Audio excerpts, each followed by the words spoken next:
Good afternoon, everyone. It is May 19th, 2026. It is 4 p.m. and it's time for the Hanford City Council study session. So our study session and action items tonight are to authorize the city manager to execute a contract amendment with Optera Energy Services for the combined solar photovoltaic. Oh, thank you. Photovoltaic. No, yeah, I got it, but they reminded me that I didn't do roll call. So, Madam Clerk, thank you. Roll call, please. Photovoltaic. I was just trying to get things moving. Wanted to get out early.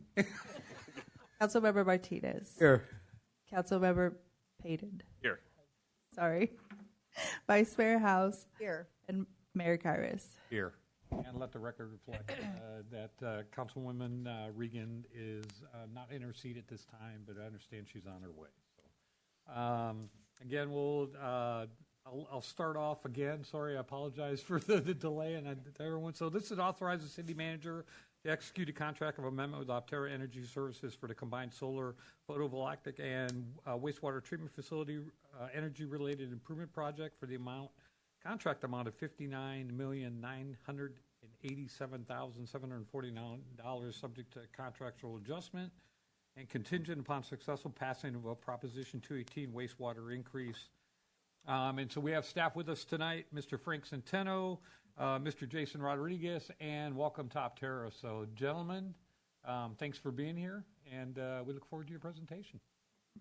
Thank you, Mr. Mayor, members of the City Council, Frank Centeno, Utilities Engineering Director. Before I get started with the presentation, I'd like to make just a couple of introductions.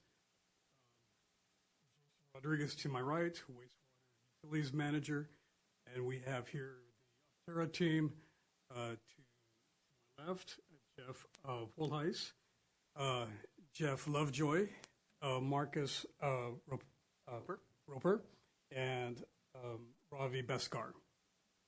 And so I have a short presentation going over about maybe 10, 11 slides.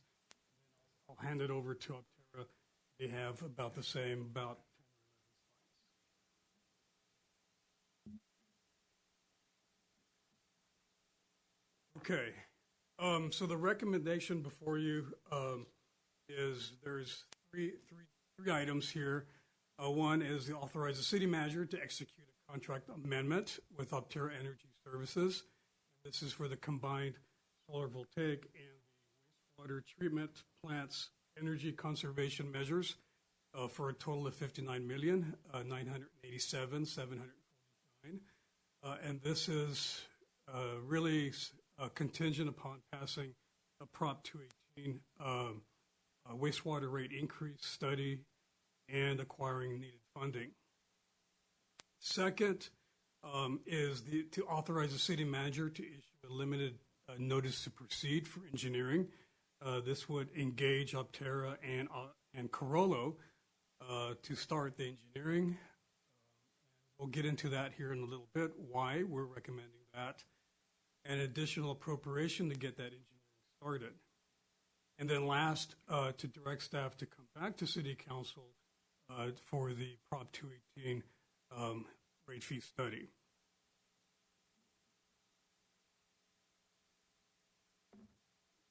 So tonight's, well, at least my portion of the presentation will go over these items, a very brief project background, going over the financials, going over some of the items found within the project contract, talk about project timeline and the next steps.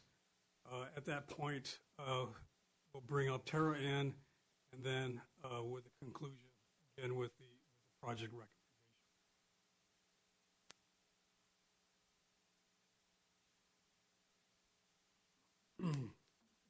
So, Council, this item's been before you, I know several times, but the last time the wastewater component was before the Council was back in September. And then prior to that was October of 2024. In 2024, we came before you with recommendation to engage Optera going through Government Code 4217, enabling the city to sole source an energy savings project. At the same time, we were moving rather quickly with the solar project. At that time, you authorized staff to go out and begin acquiring the electrical switchgear for the solar project because of in order to meet the Edison's NEMS 2.0 deadline.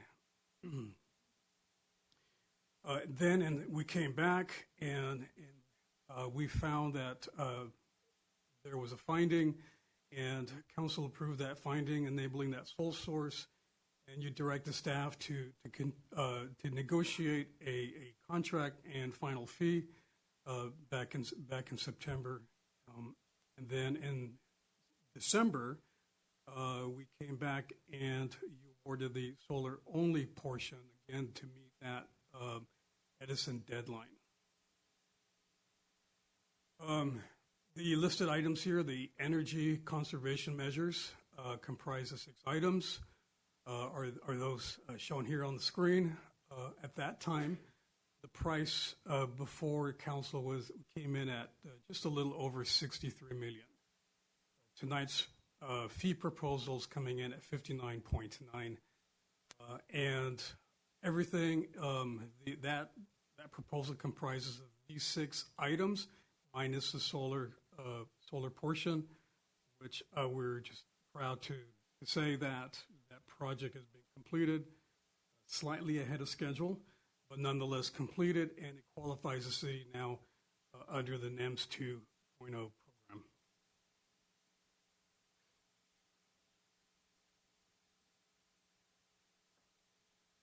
This is just a recap from what you saw back in September. This is the expected energy savings in energy. The second column here, the current load, is kilowatt hours. The sum total at the bottom, 3.7 million kilowatt hours. That's the amount of electricity being consumed today. With the new project, these ECMs, we expect that consumption rate to drop down to just over 1.2 million kilowatt hours. So significant savings in energy. On top of that, the solar portion will be generating 1.3 million kilowatt hours, sufficient to cover our consumption. And the savings in energy is here, the difference between what was and what will be, 2.4 million kilowatts for an expected annual savings of close to 400,000, slightly more than half of what we pay for electricity at the plant.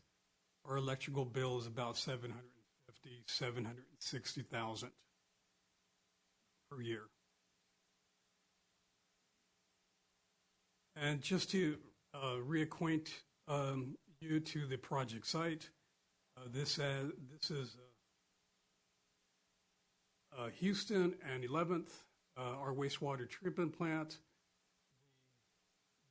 The work will consist of adding a brand new oxidation ditch, retrofitting the existing one, building 2 new clarifiers. Of course, the solar portion has already been built, completed, and then decommissioning the old existing trickling filter plant.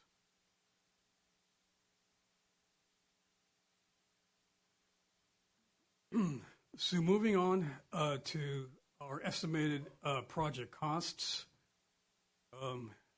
Optera has submitted a final project cost of $59,987,749. As expressed in your staff report, this didn't come through. This came through with a lot of blood, sweat, and tears. And they'll speak to that later, I'm sure.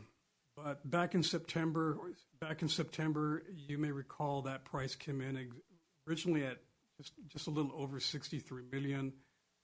From September through the end of December, staff and Corolla were involved to review the basis of design drawings. Following those comments, there was a significant amount of engineering put into those plans. That basis of design was increased and expanded. Had to expand the facility's capacity. Then, of course, beginning of the year, there was because of that there was a cost refresh. Material equipment prices had increased, so that price came back to us in January at just over 66 million. Negotiation process, we agreed to that final price here at 59.9. So moving on with the other project costs. The contribution, $2 million. This is you've seen this before. This number has not changed. This contributes to that second clarifier. The savings that we expect from the solar saving or the solar power being generated is over the 2-year period is about 307,000, almost 310,000, and we're being very conservative here with this number. There is a finance cost. This to acquire bonding. Then this is the interest that will be paid over the period of those 2 years of the construction period. Beneath that is what's termed an owner-controlled contingency of $2.5 million, and that this is going to be one of the contract key provisions that we'll get into a little bit more detail. So just remember this number. We're going to come back to this slide.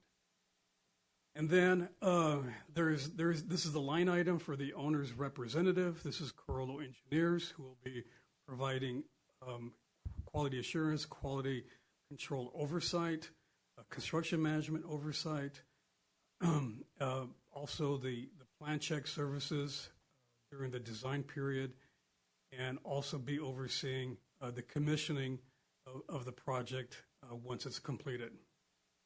Summing all of these numbers up, we have a total amount to be financed, approximately $68,148,485. And this number here is approximately $3 million less from what you've seen back in September. Outside of the amount to be financed, the city still has a project contingency, and this contingency will be for unknowns, unforeseen conditions, the typical type of items that one would expect during the construction process. Anything that city would want in addition to what's currently scoped.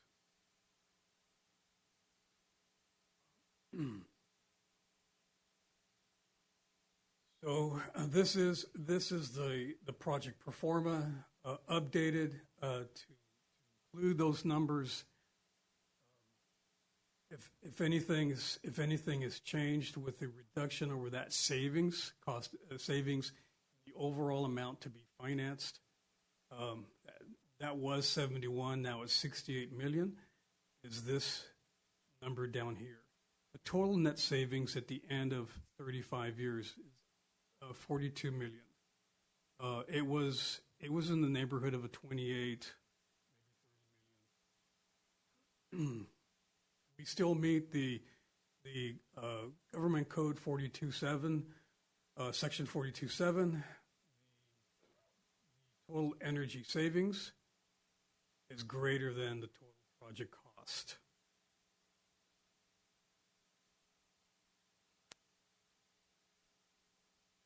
Okay. So key provisions in the project contract, which made negotiations a bit challenging. It does have a bit of a complexity So I'll try to explain it. Each of these, really two items that really stand out. Try to explain those. Please step in if I start stepping over my tongue here. Okay, so the first one, there's two items, key provisions, and the first one is owner control contingency, and the second one is liquidated damages. So owner control contingency, you saw this number in the project financials. It's $2.5 million. And how this number came about through the cost negotiating process, this number is actually Optera's project contingency. So as a cost saving strategy, this number was transferred to the city, and that's why it's termed owner control contingency. This $2.5 million.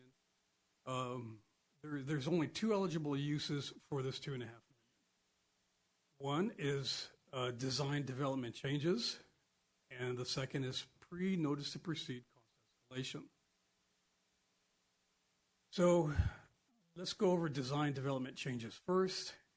These would be any construction cost impacts that would come about from the development of the 40% plans that we have right here to 100% completed plans for construction. And what qualifies for these funds to be drawn down design development changes? Well, these would be material changes in the character, the quantity, the number of or change, a significant change in the number of equipment or materials.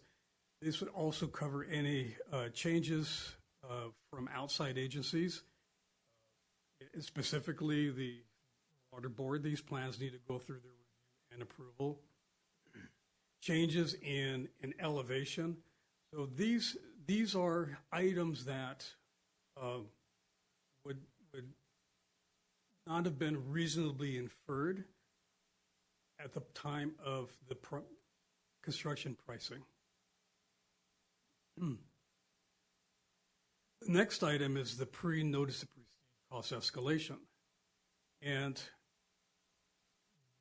this, there's a caveat to this and why this is important.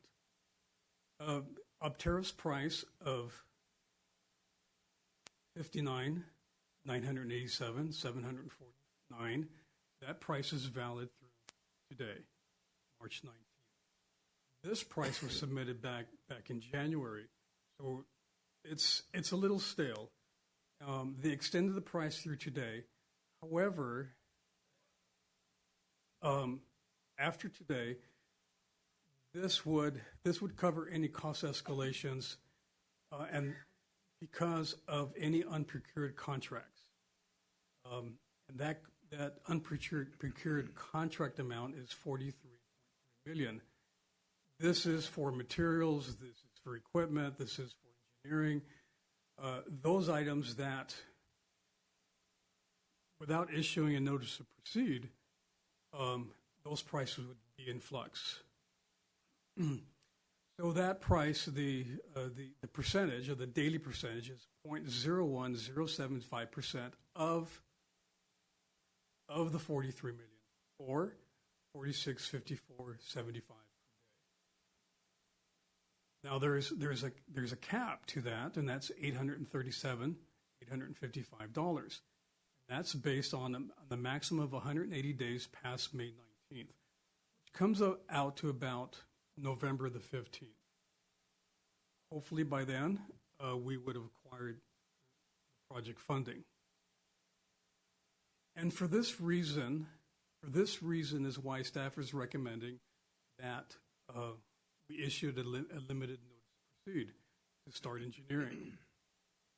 We'll get into the schedule here, but this would be a limited NTP to Altera and to Corollo to engage them to start the engineering. This would be on a time and material basis. So whatever we spend up now would be reimbursed upon the receipt of funding. And hence the recommended appropriation of $2 million to start covering those costs. And this is very similar to what we had done on the solar project to keep that forward momentum. Otherwise, and so with that, by issuing a limited notice to proceed, we can stop the clock or nail those prices on some of those unprocured contract items. Definitely, I'm told definitely with engineering, Vivo is the equipment provider for the oxidation ditch.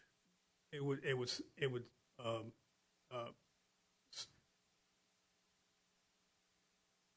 nail their cost on Ovivo. They would start the shop drawings for the equipment, and Clark Brothers is involved because this is a design-build process or design-build project.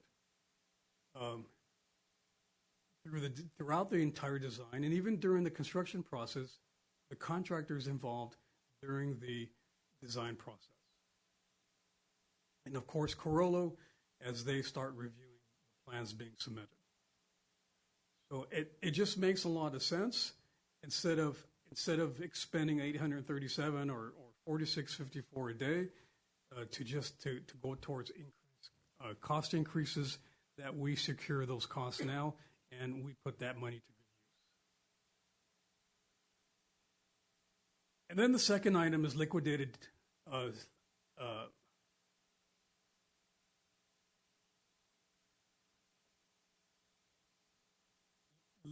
damages. And this is typical of any construction project. It's a way for cities or the agencies to recover any costs or damages if the contractor should go beyond the construction completion date. And here, in this case, the liquidated damages is serving two roles. One, it's capping both Optera's risk, but it's also we're being able to. This allows our remedy for any delayed damages. So they'd be affixed to a total of the almost $3.4 million. And there is a daily rate here as well, and it's at $4,600 per day, and it's equivalent to a 2-year project or delay past the construction completion date. And that number is comprised in what we would expect, or the equivalent loss in daily energy savings, plus the direct costs for Corollo or the owner's rep services. And what is the daily energy savings? It's a summation of these three items. The energy savings we would recognize for the year, plus the natural gas savings from decommissioning the trickling filter plant. And then last, this would be the operations and maintenance savings were recognized once the trickling filter would be decommissioned. So summing that up, plus the owner's daily fees comes out to $46 per day. Any questions on this slide? Hi, did I capture that okay? Yes, Frank, it was an excellent summary. Okay, thank you.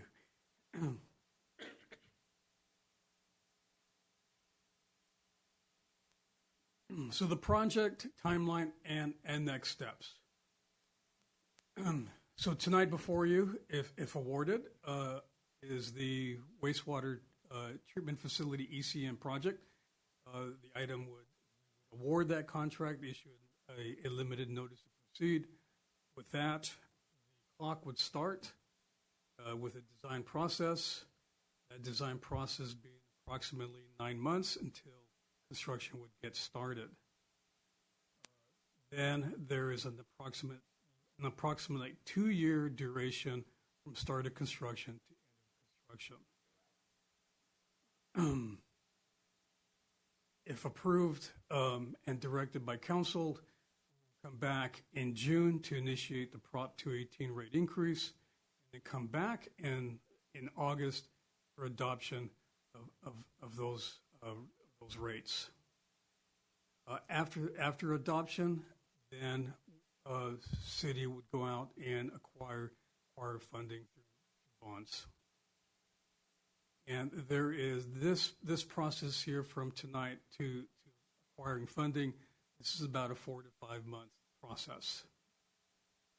If a limited notice to proceed is not issued, well, then the start of design would coincide following the acquisition of funding, and about a start to about maybe five months later, and it just pushes off the entire construction process.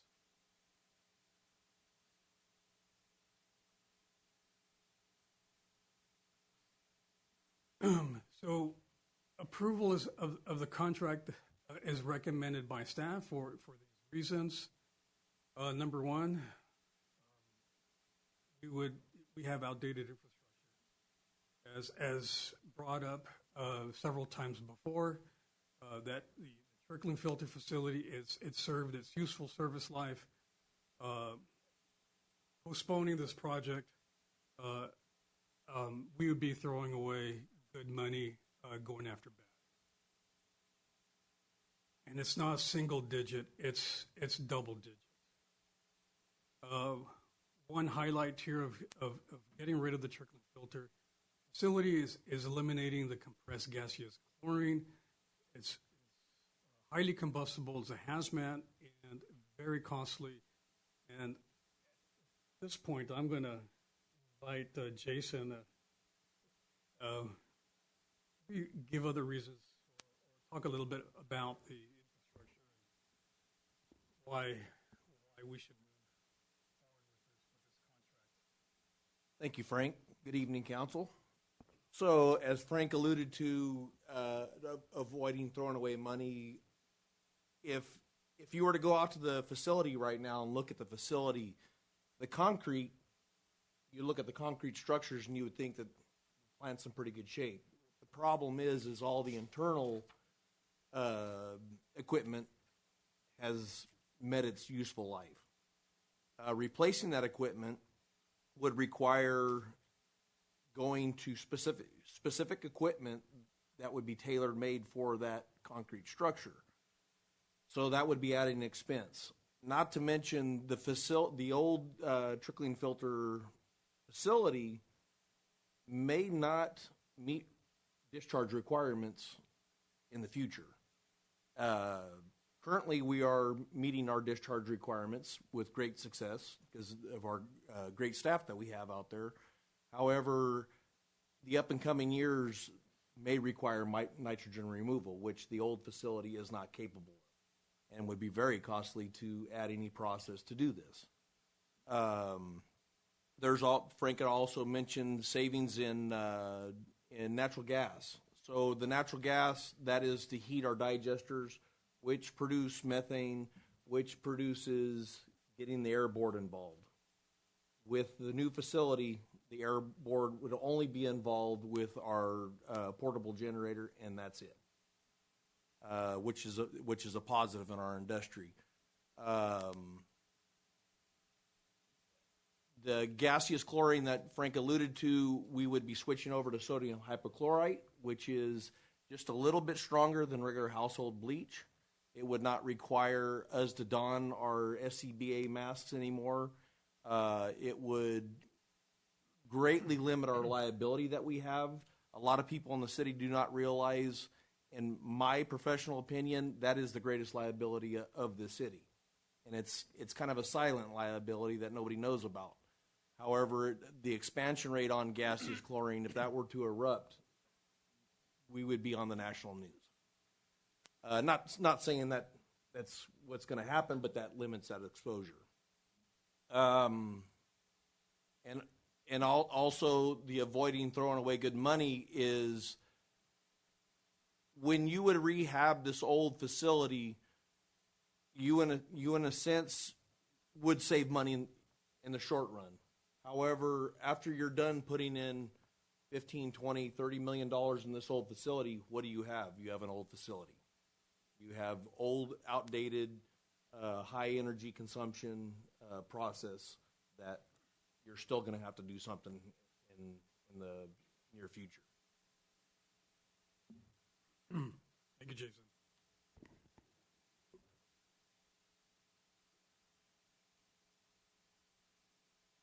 So moving on, number two, we have a cost-effective design, sustainable design.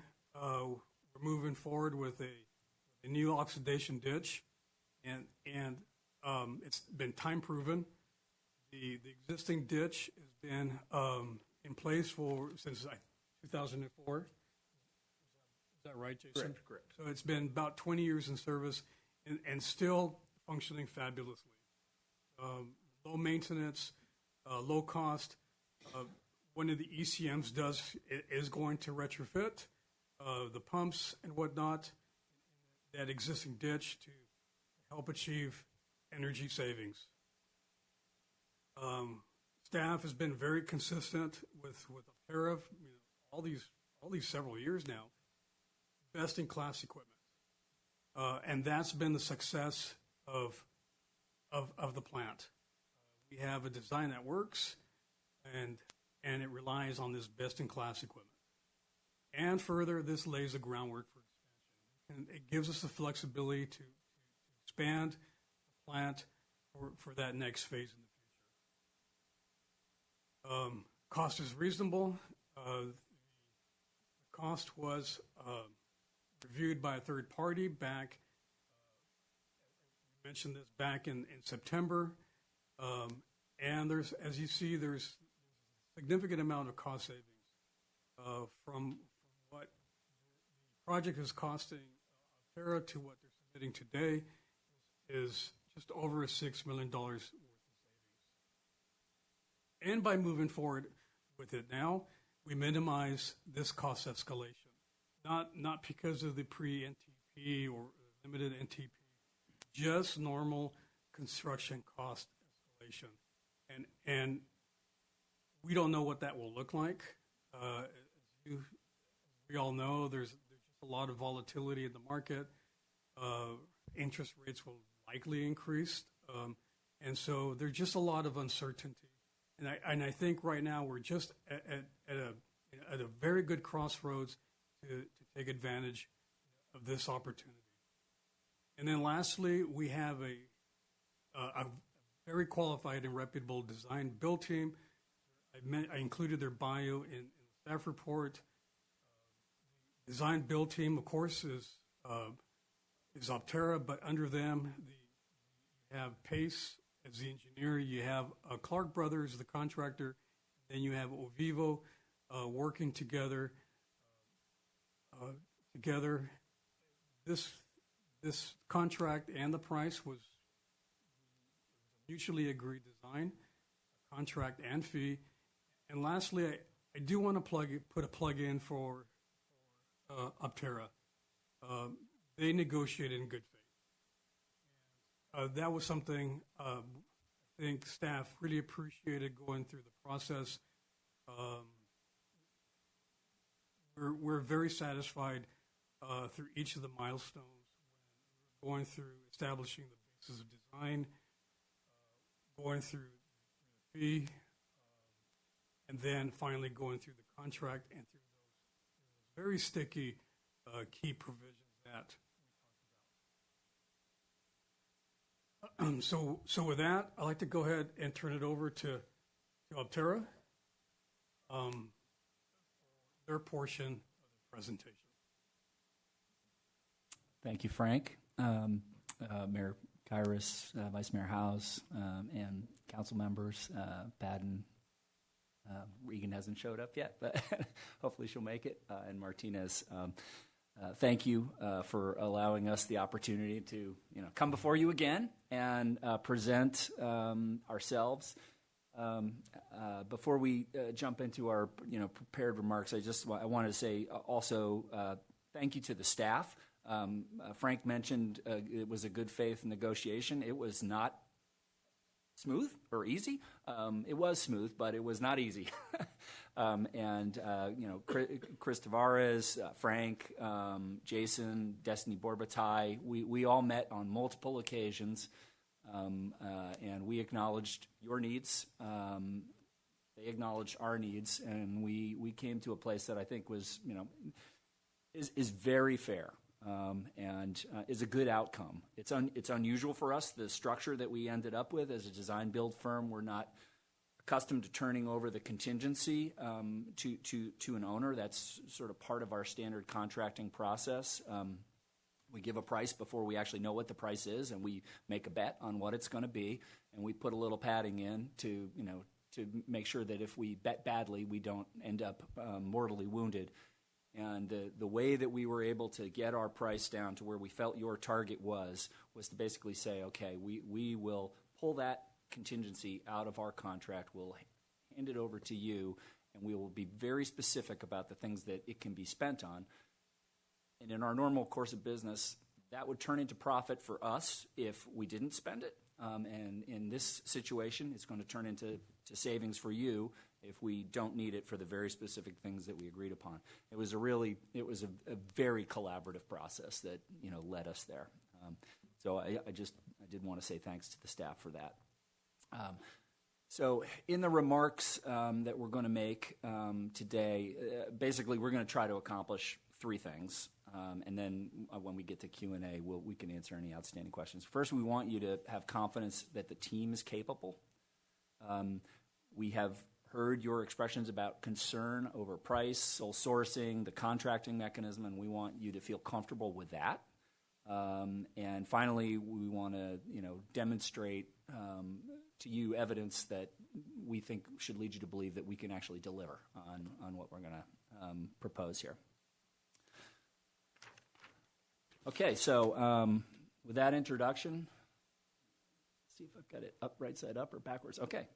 I'm going to spend a little time high level on the team here, and I'll introduce a little bit, provide a little background on Optera, and then we're going to pass around the mic, so you get to hear from the entire team.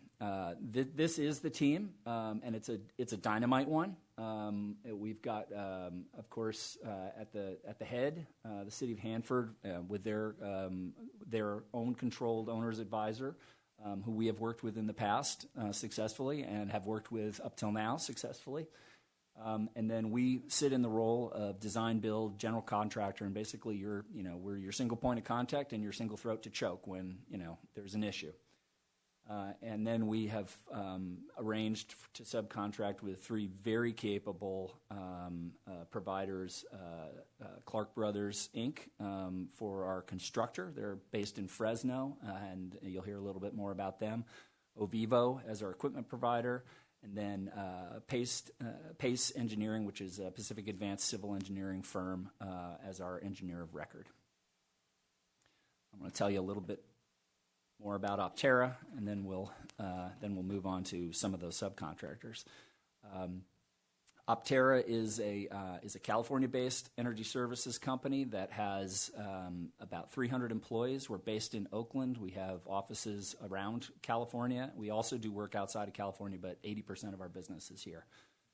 We have been in business for about 50 years in different incarnations of the company, but it's remarkable that we have people in our company that have literally, it's the only job they've ever had, and they've been there for 30 plus years. People come to our company and they stay through transitions in ownership, of which we've had many.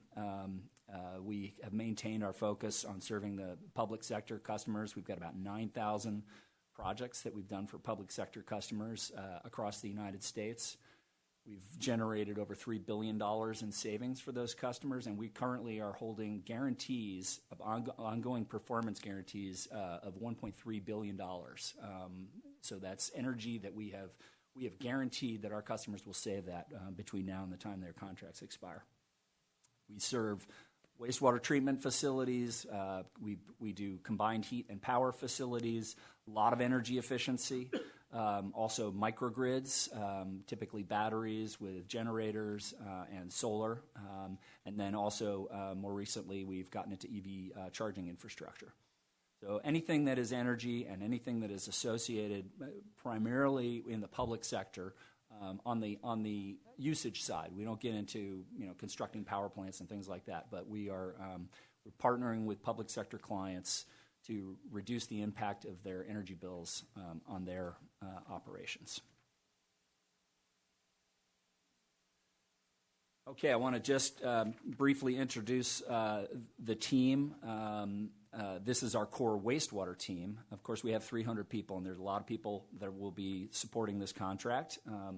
But we have a very, very elite and specialized wastewater treatment team. I think it is the best in the industry among ESCOs that do what we do, design build contractors. That includes Ravi, who you've seen frequently, I think, here in council meetings, and also he and Jason have been working on this project literally for 2 years now. Ravi has a PhD. He's got 30 years of experience. He's worked all over the world on wastewater treatment facilities, and we've listed a handful of them there, but there's no way we could get all of the ones he's worked on this page even. And we were very strategic in going out and recruiting him into our business, 5 years ago, because this was, wastewater treatment is where many cities spend the majority of their energy bills. Like 50% of the energy costs for a typical city goes to pumping stuff. So as a business that serves the energy needs, yeah, that's not good to think about, but it is what happens. It's a key plank in our business. We've got another gentleman, Boyd Gregg. He's not here tonight, but he has been here, has been out to the facility, and he also is a professional engineer with 23 years now of wastewater experience. And we likewise went out and recruited him very specifically because, in addition to Ravi, he's one of the best people in the business in the United States. They're both well known.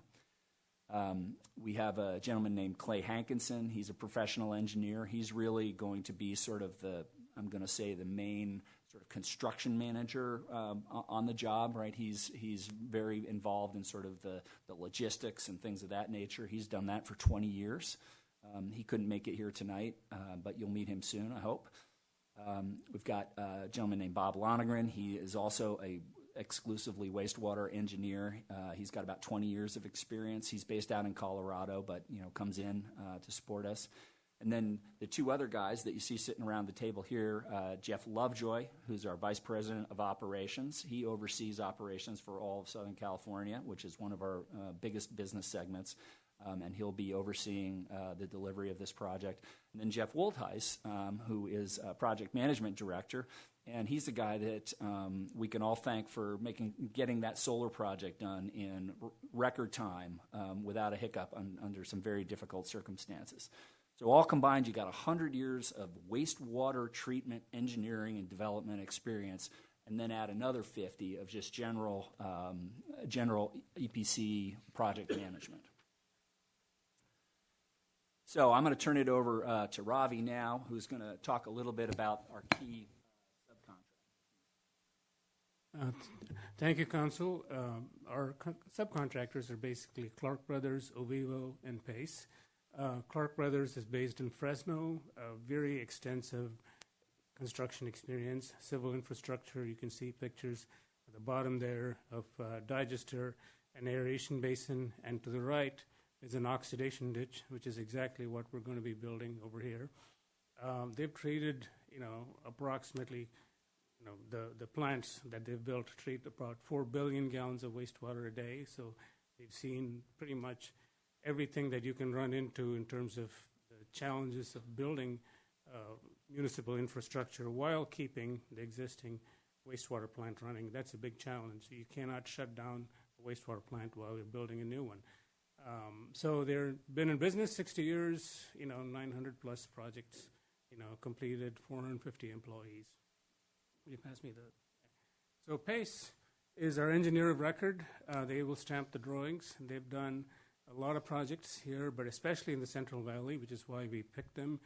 They worked at Manteca, Lathrop, Mountain House, and they were one of our main engineering contractors on a project that I've been working on along with this one for the last several years, and that's West County Wastewater. A very good engineering firm. Jason has worked with Andy Comer and the principal engineer for a few years now. I should remind you all that I've been working on Hanford for over 10% of my career. And then finally, we have Ovivo, and we selected them for a number of reasons. They're the leading provider of equipment, but in particular, this kind of equipment, the oxidation ditch, which is a very elegant design. It's hard to get excited about wastewater, but I'm one of the few people that do. And an oxidation ditch combines three critical functions, pumping, circulation, and aeration with a single motor.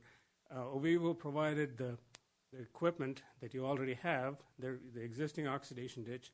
It's been running for 21 years. When Mark and I toured it a couple of weeks ago, it was overloaded and was still performing beautifully. And that's kudos to Ovivo.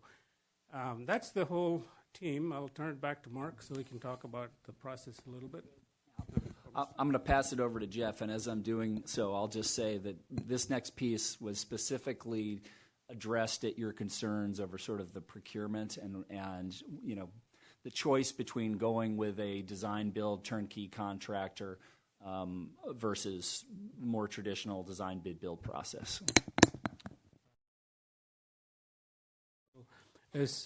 How do we know we're getting a good deal? I mean, you have this project that's tens of millions of dollars. Granted, it's critical infrastructure, but how do we know we're getting a good deal? So what we did was we compared projects, and I'll give it to Mark Roper for simplifying a complex topic. But what you see is on the let's see. Yeah. Where do you get the point there? Oh yes. So what you see, there's Hanford at the bottom and the left. So that's the lowest price per million gallons. On the right, it's San Luis Obispo, which is the highest price per million gallons of water treated. And the colors represent the different project types. So ours is an oxidation ditch, Los Osos is an oxidation ditch, and Tulare is an oxidation ditch. Tulare is about $120 million. They already have some of the highest sewer rates, and if they build this project, they're going to be even higher. Stockton is a $500 million plant, but you can tell that from the price per million gallons, it's only slightly more than Hanford. So the take-home message here is you're getting the lowest cost, and you're also getting the lowest price per million gallons of water treated. And the reason for that, it's not magic. We used a very simple, proven design that has already worked for you for 21 years, and we worked closely with staff to make sure that you get exactly what you need, no more and no less. You can see at the bottom the various types of processes, and I'm happy to explain what those are if needed, if any of you have any questions about what an activated sludge plant, conventional activated sludge plant, does different from an oxidation ditch. But I don't think we'd get into that. But I'm happy to go over it. I mean, I can talk about this for hours. Believe me, he can. So I'm going to turn it over to Mr. Woldhuis so he can brag about our achievements that we've done for the city of Hanford so far, which is not insignificant. Thank you, Robbie, and thank you, Council, for having us. So I get to speak to the previous phases of work that we've completed with the city. If you'll recall, Phase 1 and 2 We're contracted in 2011 and 2014 with work finishing on phase 2 around 2016. That scope of work was citywide LED lighting upgrades and 3.42 megawatts of single-axis tracker solar PV at the wastewater treatment facility. Reduced annual utility power purchases by about 45%, $20 million in net life cycle savings, $13 million of which was guaranteed. And I believe recently in 2023, we offered a 10-year O&M and M&V going through 2032 on those first 2 phases at a discounted rate. Phase 3, which council will remember, was council approved in December and had limited notice to proceed to get started with engineering and procurement in the months prior to that. We started construction in January. We had intended to start January 5th, but if you remember, we had the heavy rains over the holidays, over Christmas and New Year's, and the field became a shallow pond for a few weeks in January, and we really didn't get to break ground until the second half of January. But we were able to knock out the install the 845 kW system in under 12 weeks and be substantially complete before the April 14th NEM 2.0 deadline. We dealt with challenges around long lead times. Frank mentioned going all the way back to November of 2024, and the long lead time on the electrical switchgear, and the city making the commitment or making the decision to go that route and purchase that switchgear so that you guys could have a chance at these NEM 2.0 higher solar savings. We worked through the adverse weather. We worked overtime. We worked weekends to make sure we could get that project built by the deadline. And again, achieved substantial completion 2 weeks ahead of that deadline, which was just a big achievement for the city and for us. Slide. Turning this one over to you, Mark. One's yours. We don't need to spend much time on it, but Just some relevant projects, comprehensive and integrated projects of various scopes. Won't go through them all, but you can see from West County wastewater, Robbie's currently working on, City of Milpitas, citywide street lighting project with Washington, D.C., about $150 million project. We're doing a comprehensive project with City of Oceanside. They just won a Smart Cities Award, a nationally recognized award for that project. And you can see 4 microgrids at Solano County. So you can see the range of energy scopes that we work on.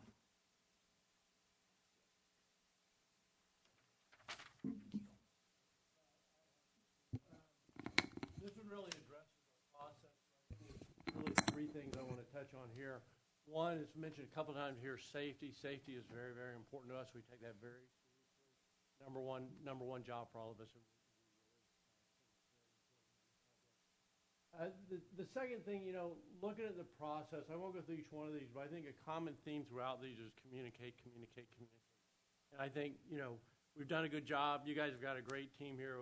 We've done a very good job communicating with them and understanding each other's needs. And I think that's one of the most important things to having a successful project. And then the last thing I want to mention about this slide is something I was actually thinking about as I drove this meeting.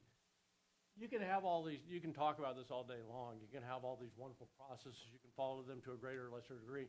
But I think the single thing that I'm most proud of in the role that I'm in is the amount of repeat work that we have. And I cannot tell you how many of our projects, I don't think it'd be an exaggeration to see over 50% of our projects are 2nd, 3rd, 4th phase projects. We're currently working on a 5th phase for one of the school districts in Southern California. I think that attests to the fact that we actually deliver on the promise, and I think, we really know how to take care of our customers. Our relationship with you all is very, very important, and I think for me, my goal on this project is that we do such a great job that we get to the next phase, so that's really what we want to do.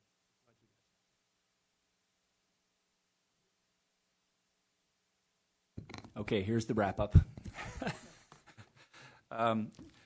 What we were hoping to demonstrate with this, bringing in our team and taking the opportunity to talk to you again, is that we feel we are a very good partner for Hanford. It's been a productive partnership in the past.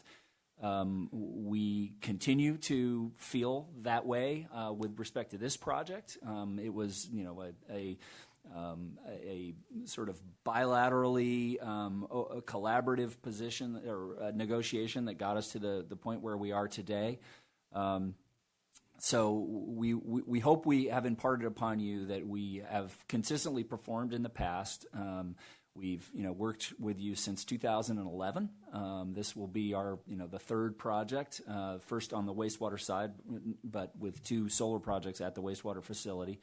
And throughout that, we've been transparent. We've shared priorities, built trust. We did have some performance issues with some of the projects out at the wastewater treatment plant, and we owned up to it. We negotiated a fair deal with the last facilities director that left us both feeling good about it.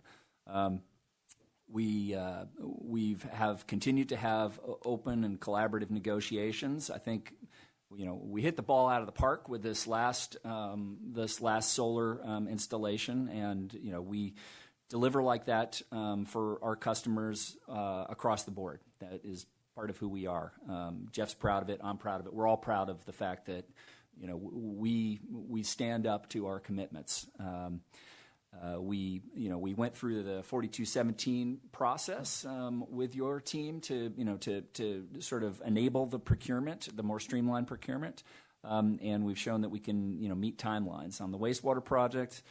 I hope you take away from this discussion and discussions over the last year that we have a full service dedicated team that really has worked from the planning and we are capable to take it through implementation and operations. That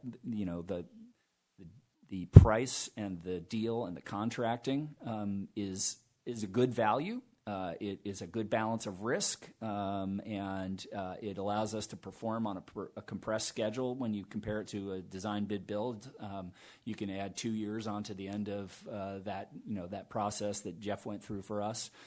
And if you look in the market at what other people are paying, you're actually getting a better deal.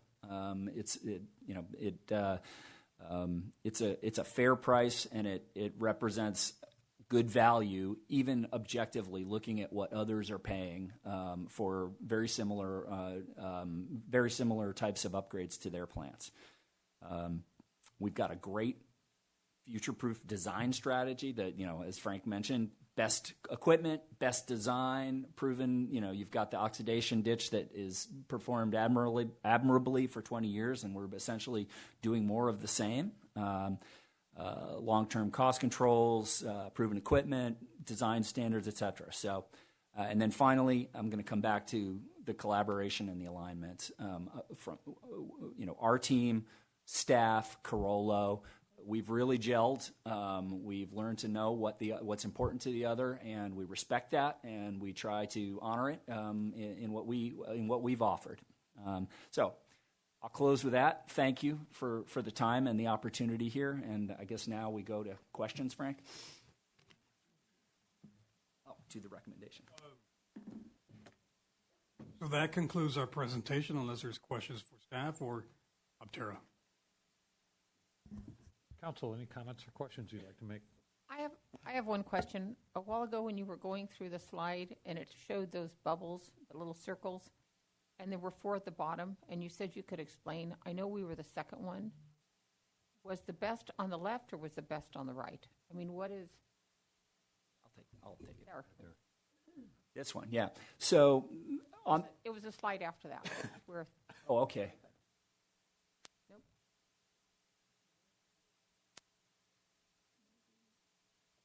I don't know. I just know on the next one it showed the different things, or on one of them. I guess maybe it wasn't necessarily. I think it was that bubble one. Yeah. Oh yeah, there. Okay. See where it has the ones at the bottom? Yes. Those are different processes for. Actually, this one I am going to let Robbie handle. The guy with the PhD should answer this question. So the best treatment for the dollar is an oxidation ditch, which is what you're getting. Hanford should actually be colored blue because that's what it is. It's an oxidation ditch. Or is this going to be an oxidation also? Yeah, yeah, it already is. Half of it is, and we're that. building another one in. Yeah. Okay. So We're better than the pink. Yes. Okay, okay. You're better than the We're, we're simplifying it, okay?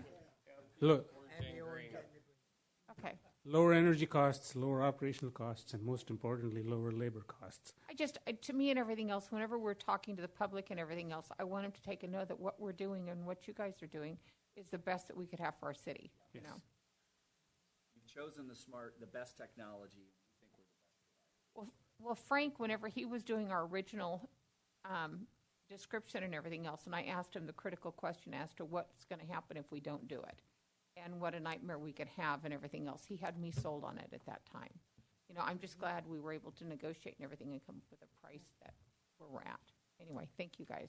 Frank, could I just ask you to go back to the slide? I don't want to mispronounce someone's name, so if we just go back to the team, I just want to make a quick comment before we open up the council for any questions. But,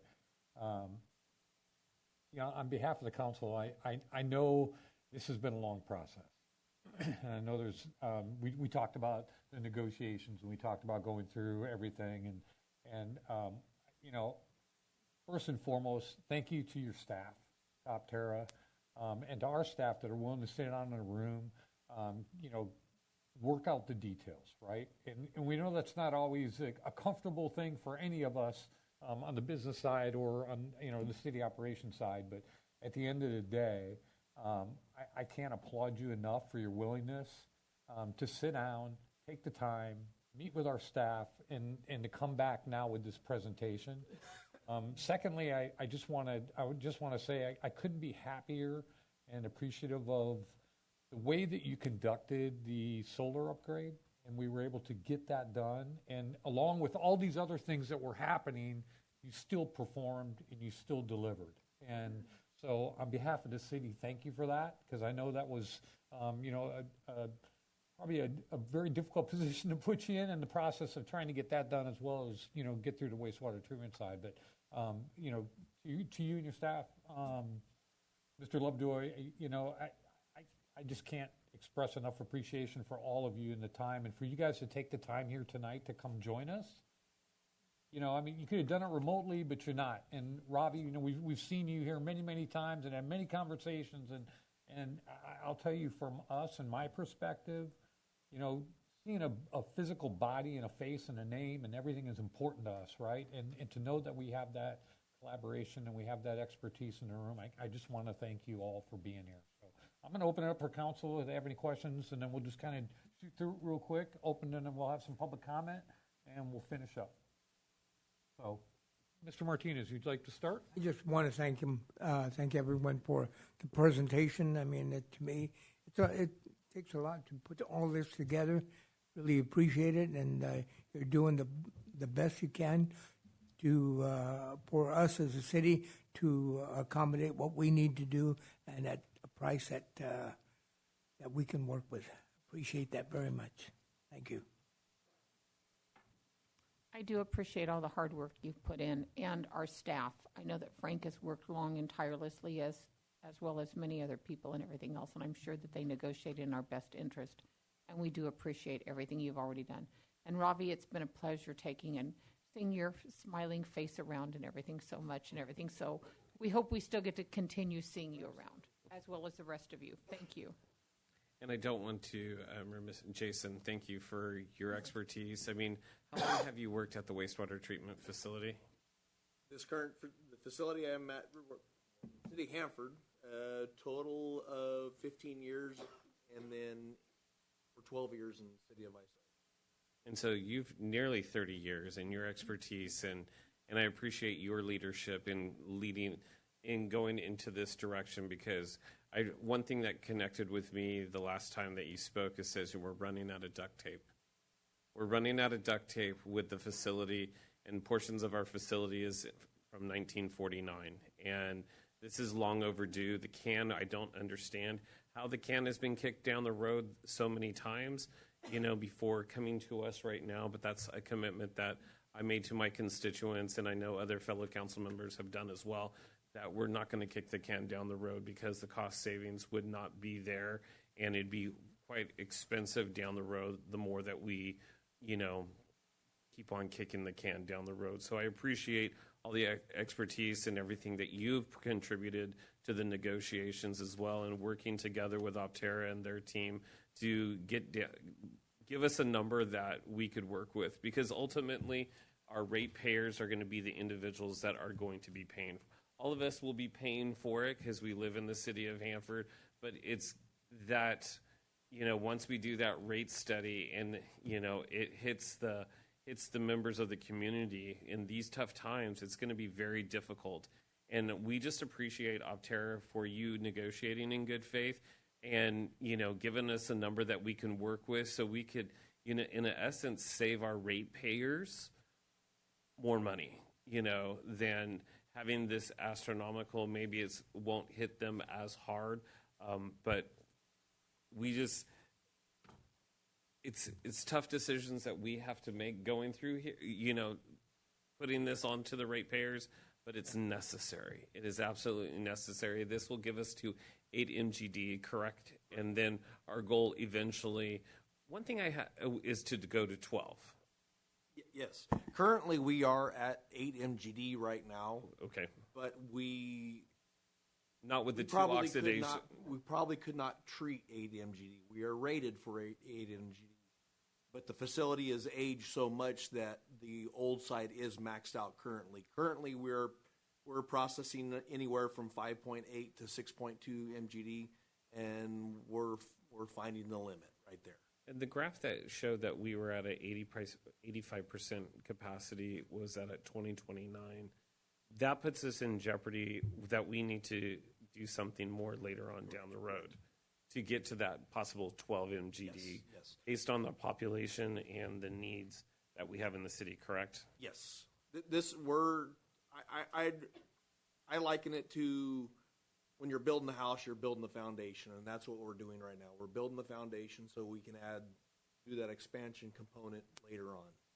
And we're setting ourselves up to make that transition a little easier. Okay. So, the quality of facility, the good value, I just can't express and thank you guys so much for, this collaboration and negotiations to make it beneficial for our community. So thank you. Just like my other council member said, thank you for the presentation. It was great. Learned a lot of things, so that's always good. I do appreciate the negotiating efforts and the negotiating that has taken place between both Optera and city employees since the December 16th meeting. I felt like our concerns, council's concerns, were addressed or taken seriously. I also am impressed that you were able to meet the NIM2 deadline. I understand we're still waiting for SCE, but that's their problem, not yours. And I had a couple questions. So when it comes to the solar, who's going to monitor the solar and its productivity? Is that an Optera job or a us job? Optera contract. For how long?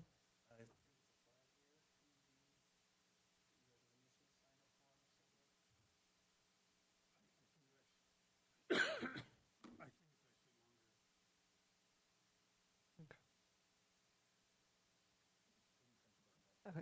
And then are we going to enroll in receiving renewable energy credits for this solar project? Because we neglected the last time, and it, as a government entity, it just seems crazy that we would ever leave money on the table, even if it's, and the renewable energy credit market fluctuates just like any other market. So sometimes it's better than others.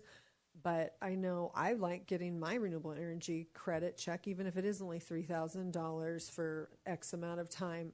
Obviously ours would be bigger because it's a bigger system than what's on the roof of my house.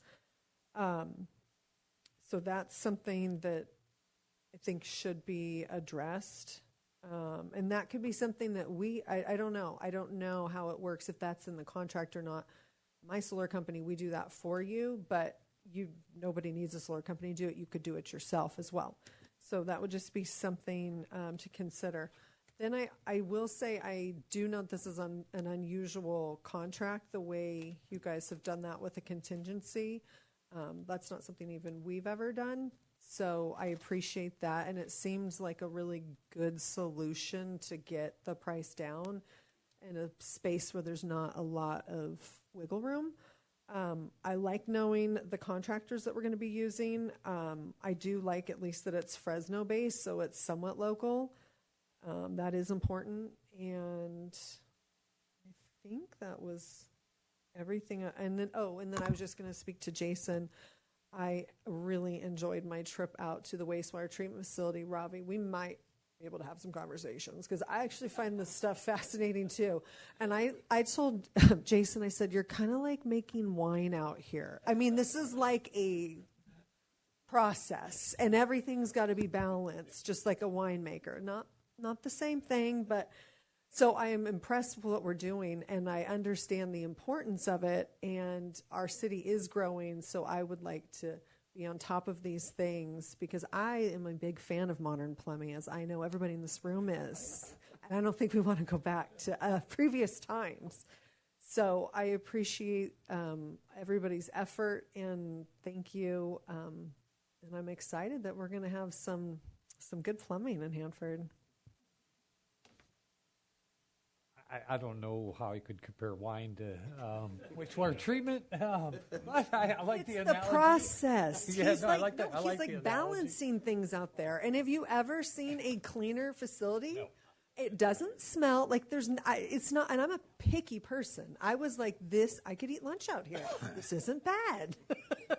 And I think that's the way you want something run. That means that Jason cares about, I can tell just the initial time I met you, you really care about what you're doing. You want it to be the best. You run a tight ship. It's super nice out there. Everybody in Hanford should be proud. I know I am. We operate by the adage of it's got to be a wastewater treatment plant, but it doesn't have to look like a wastewater treatment plant.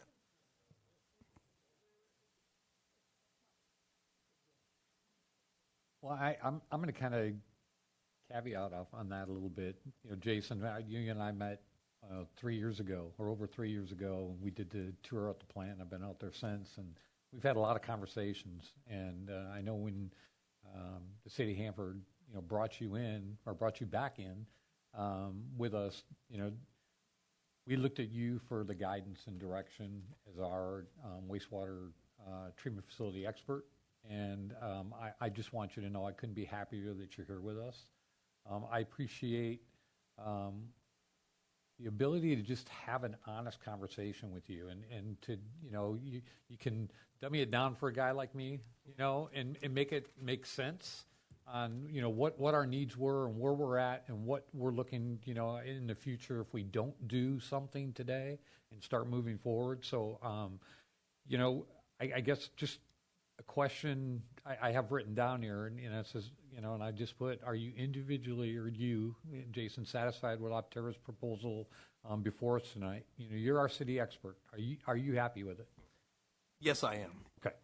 Absolutely. And so once these modifications are completed, are you confident that we're doing the right thing, we're moving in the right direction, and we're making the necessary modifications that we need for our city to grow, continue to prosper, and thrive into the future? Absolutely. Yes, I do. Outstanding.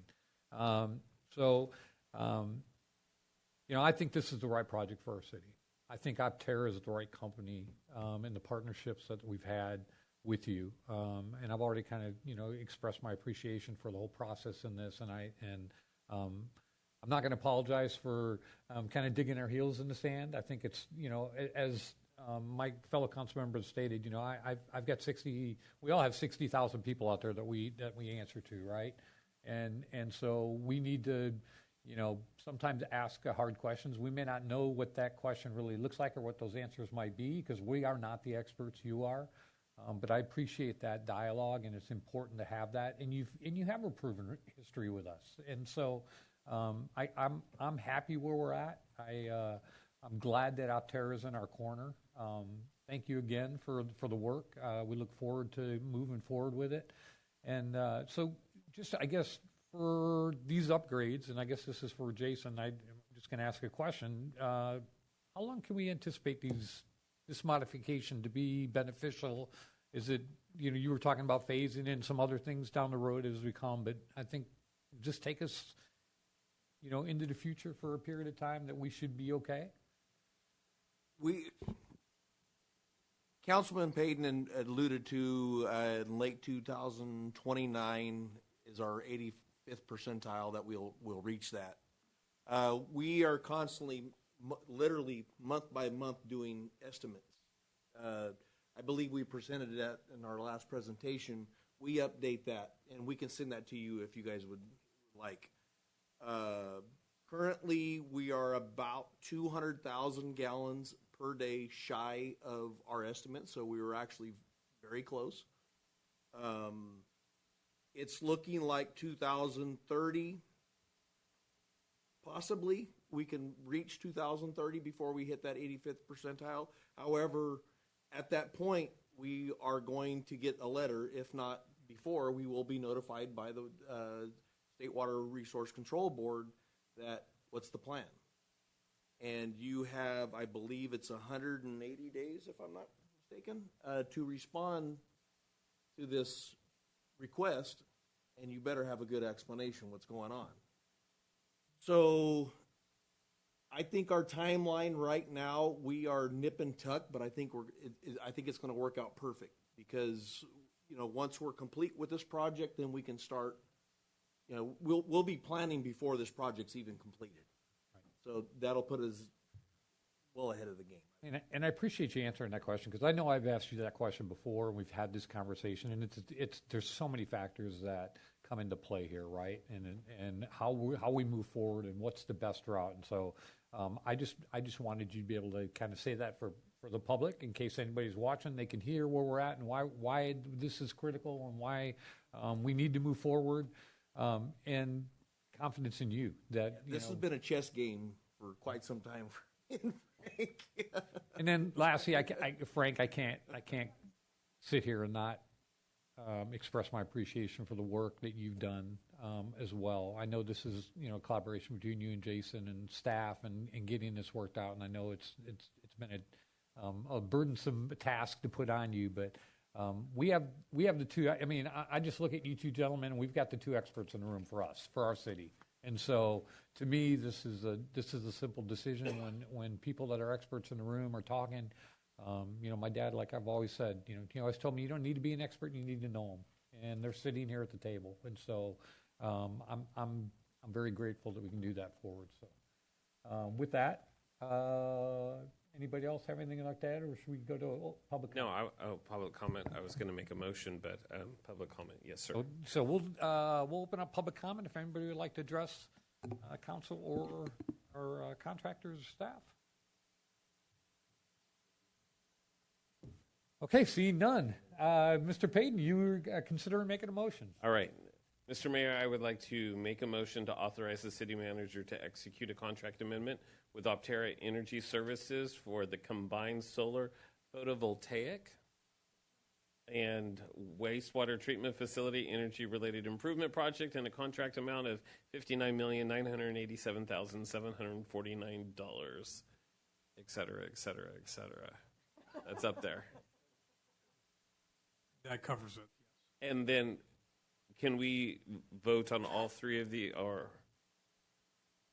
first two together or one at a time? I think you do all three at a time. All three at a time. I'll make my motion to address also authorize the city manager to issue a limited notice to proceed for engineering with Optera and Carollo and additional appropriations of the contract amount in the wastewater with up to $2 million of the contracted amendment, and also direct staff to return to City Council for the approval of the Prop 218 rate fee study. Okay, so we have a motion by Councilman Payton as presented by staff. And we have a second by Mr. Martinez. Any other discussion, comments? Madam Clerk.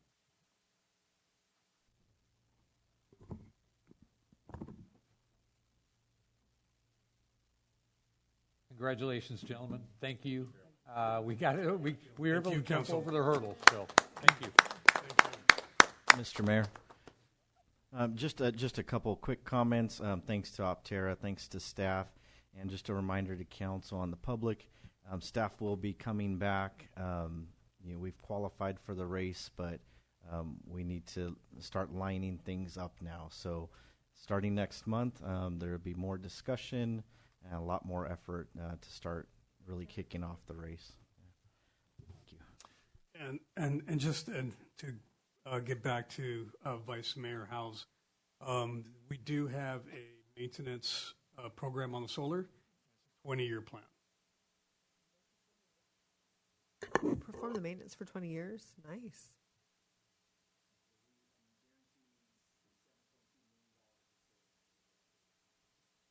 So you have the motivation to keep them clean. They're dirty. They're not doing anything. Or they are, just not as good. Congratulations and thank you. We look forward to an ongoing relationship with you and appreciate all your time. So we're going to close our study session. Please don't leave the room. I'd like to come down and shake your hand.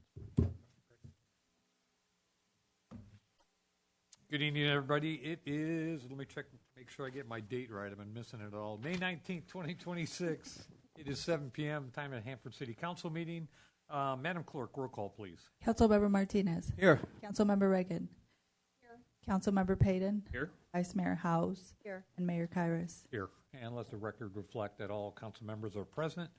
We'll start tonight. Pastor Mark Kurtz is in our audience, so let me introduce Pastor Kurtz. And he's been with us a long time. He comes pretty regularly to our meetings to give our invocation. Again, I want to thank you personally. Pastor Kurtz and I had a conversation in the hallway at Adventist Health here a few months back when I needed some additional prayers, and so I wanted to thank you for taking your time to share your spiritualness with me and have that conversation. So welcome again, sir. And thank you all you do for our city and for the council, scheduling our different pastors and clergy to come and do our invocation. So would everyone join me in welcoming Pastor Mark Kurtz, please. If you'd all stand. And if at the end of the invocation, if you remain standing, you join me in the flag salute.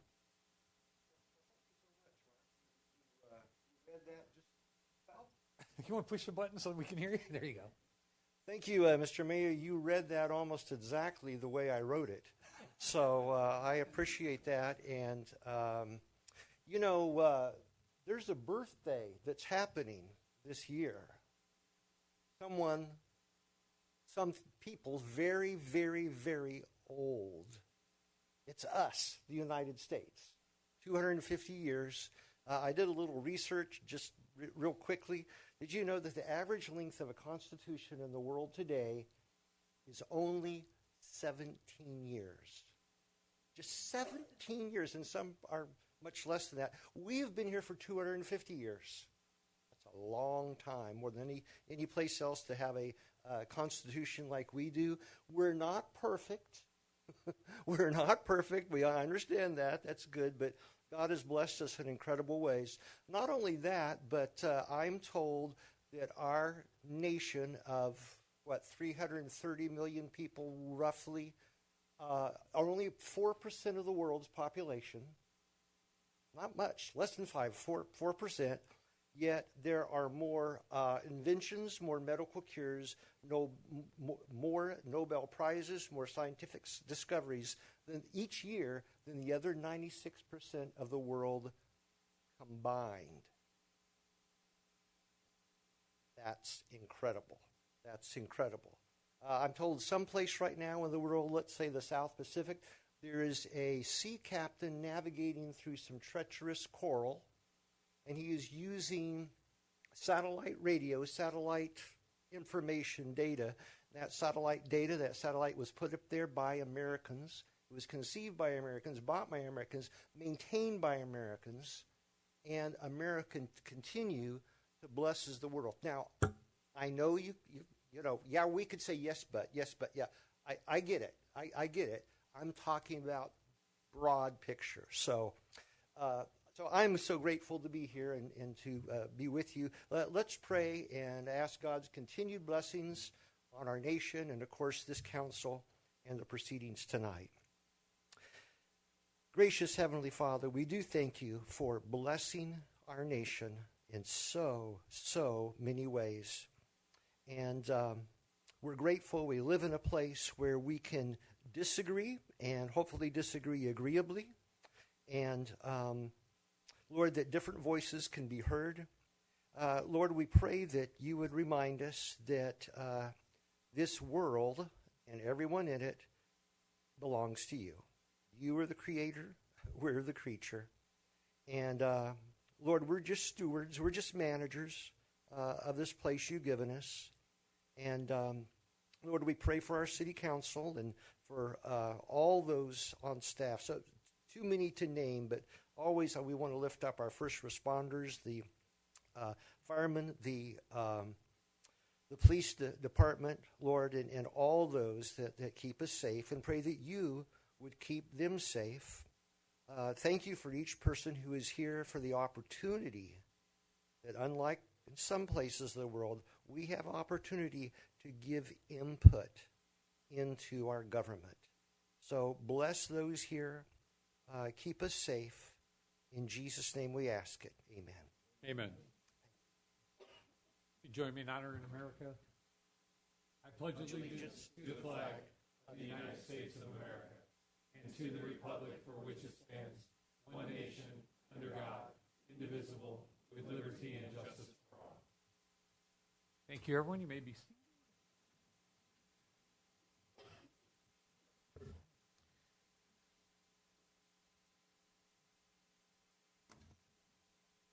So, first item on the agenda is the closed session action report, and I'll look to our city attorney, Mr. Ty Mazzotti. Do you have an update? Mr. Mayor, with respect to the litigation item, there were no actions taken. I defer to the city manager regarding the real estate item. No actions taken on the preceding item. Okay, thank you. So next on our agenda is recognition. This is to receive the CENCAL APA 2026 Resilience and Sustainability Award for the Hanford Connected Kings Tulare High-Speed Rail Station Transit-Oriented Development, or TOD plan. And welcome. Thank you. Good evening, Mayor, Council. Christine Chavez. I'm here today representing CENCAL APA as your awards chair for the 2026 year. I'm here to award you with an Award of Excellence for Resilience and Sustainability Award, and I'm going to read a quick little snippet for everyone here today. So the Hanford Connected is Kings and Tulare County High-Speed Rail Station Transit-Oriented Development Plan. The plan envisions a climate-responsive, health-centered community anchored by California High-Speed Rail and the Cross Valley Corridor, positioning the site as one of the most important transit hubs in the Central Valley. The plan is grounded in the region's ecological principles, drawing a deep understanding of Central Valley's ancient landscapes and the urgent climate challenges it faces today. Shared streets serve as public health infrastructure, promoting physical activity, lowering respiratory risks, and enhancing social ties in a community. Most importantly, Hanford Connected offers a replicable framework for Central Valley cities grappling with extreme heat, aquifer decline, poor air quality, and the need to transition to development patterns that enable communities and regenerative agriculture to thrive together. I'm honored to recognize the City of Hanford staff and Jetty Silwal, Mark Asnis, Yash Korgi, with Perkins and Will on this excellent planning program that improves quality of life for residents in Central Section of California. Congratulations. And I have a plaque to present you. Look to our staff. Jason and Gabrielle. Jason's right in the back. He's coming up. And Gabrielle, would you like to? Okay.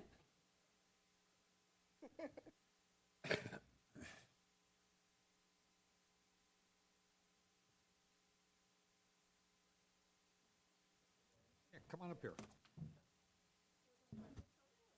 We would love it.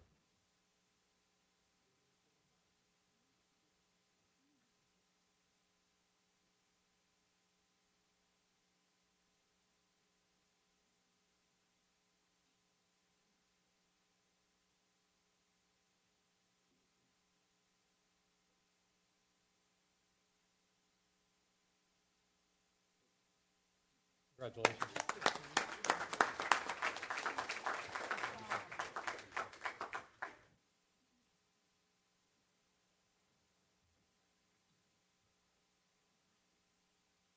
Job well done. Thank you. Next on our agenda is public comment. Before I read the disclaimer, just tonight, we have a lot on the agenda. We've got public hearings and a bunch of stuff going on. So if you have public comment regarding a public hearing tonight, I would ask that you kind of hold those comments until that time, because you'd be allowed 5 minutes to speak on that item. When you get your 3 minutes here during regular public comment, you can take both, but just in the interest of time tonight, because we do have a very, very packed agenda, and I think those public hearings are going to take quite a bit of time tonight. So if you're here for the landscape assessment districts balloting tonight, we have the public hearings for those, so we can cover those at that time and give you more opportunity to speak. Provide your comment. Mr. Mayor, I know that there are certain landscape assessment districts during the public hearing, and there may be individuals that are not in those landscape assessment districts that should be speaking at the. Absolutely. And Okay. so if you're not one of the four that are on this public hearing part tonight, if you're, for example, Quail Run, I know they're representative here tonight, please take your opportunity during your public comment at this time to address the council. So this is the time for citizens. Mr. Mayor. Thank you. This is the time for citizens to comment on subject matters within the jurisdiction of the Hanford City Council. This is also the public's opportunity to request any item on the consent calendar be pulled for discussion purposes or to comment on any item on the agenda. State law does not allow the council to discuss or take action on issues not on the agenda, except that members of the council or staff may briefly respond to statements made or questions posed by persons exercising their constitutional testimonial rights. A maximum of 3 minutes is allowed under each speaker. Please begin the comments by stating your name and providing your city of residence. And at this time, we'll open up public comment. Dan Leon. In memory of my best friend, I take you back to 1983 while attending a state conference in Sacramento. I met this police officer and his wife in a conference. He explained to me that he dreamed to start a program for the youth and wanted to start to become the youth that wanted to become police officers. He was looking for some type of state funding to start a program in Kings County. My best friend's dream came true. He was instrumental in getting the funding for the Dare and Explore program in Kings County. My best friend was 27 years old when he lost his life in a motorcycle accident going to Visalia. I bring you back today. On the day my disabled son was falsely charged and kidnapped for picking up aluminum cans by this reckless Hanford police officer, I observed my best friend's dream in this innocent young police explorer. He looked so happy wearing his blue uniform, standing next to this vicious and reckless police sergeant that has no experience. I attempted to inform the supervisor that I was a victim of burglary and lost thousands of dollars in property, and included a vehicle that was never recovered. And I know who did it too. It only took me about 3 days to find out who was it. In his response, he was totally disrespectful and racist comments. He stated to me, "Your kind of people are always blaming the police for your problems." He turned around and ordered his subordinates to arrest my disabled son. At this point, I warned the supervisor, "You don't know who you're talking to. I have taken many jobs and ended many careers, and you just started a political war with me, like his wife will be losing her job at the DA's office." That's all I got to say. And I gave you a list of the people that I've had to work with, not work with, but I had to deal with, and they didn't listen, and they lost their jobs. Thank you, Mr. Leon.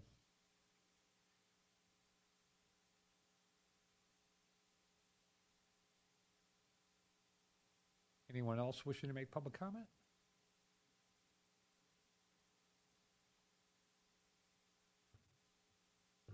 Good evening. My name is Shelby Hoagie, and I live in the Quail Run Estates neighborhood. I am here tonight with several of my neighbors because over the past several weeks, we worked together going door to door throughout our neighborhood, gathering signatures in support of moving forward with a reballot for our LAD. We gathered 158 signatures. Many residents shared that they did not fully understand the original ballot, were not aware of meetings or information surrounding it, and now want the opportunity to vote yes and have their voices heard. It also became clear how deeply people care about the appearance and future of Quail Run and the importance of the park and landscaping on 11th Avenue to the neighborhood. That space is something many of us use and see every day, and it plays a big part in the look and feel of our neighborhood. We are asking the council to help move the reballot process forward as quickly as possible before the upcoming engineer report is presented. Thank you for your time. Thank you.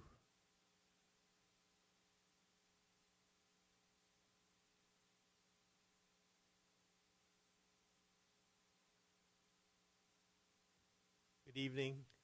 My name is Chris Ying.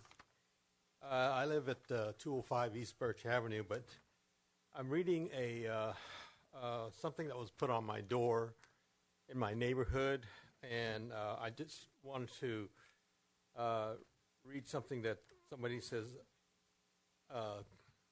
It says, "Dear neighbors, I hope you and your families are doing well.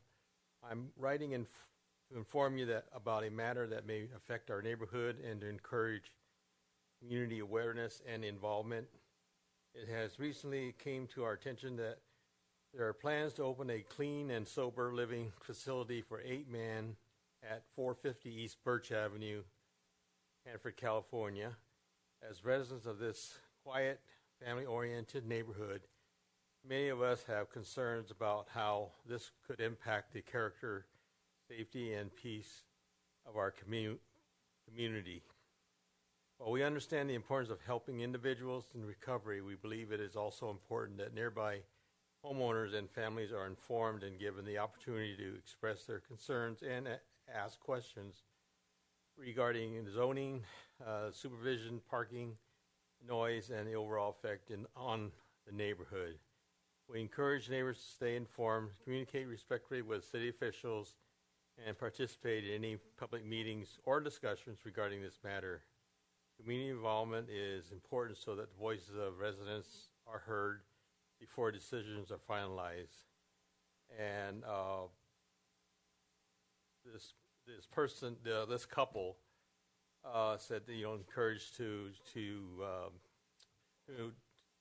voice your concerns to our Vice Mayor Nancy House. I don't know if I should read the people that wrote this. I didn't write this. So I just wanted to just kind of bring that up to the council. Okay. Thank you, Mr. Ying.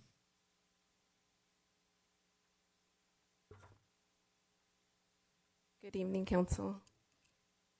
My name is Regina Santiago. I was born and raised in Hanford and live in the Quail Run district for over 20 years now.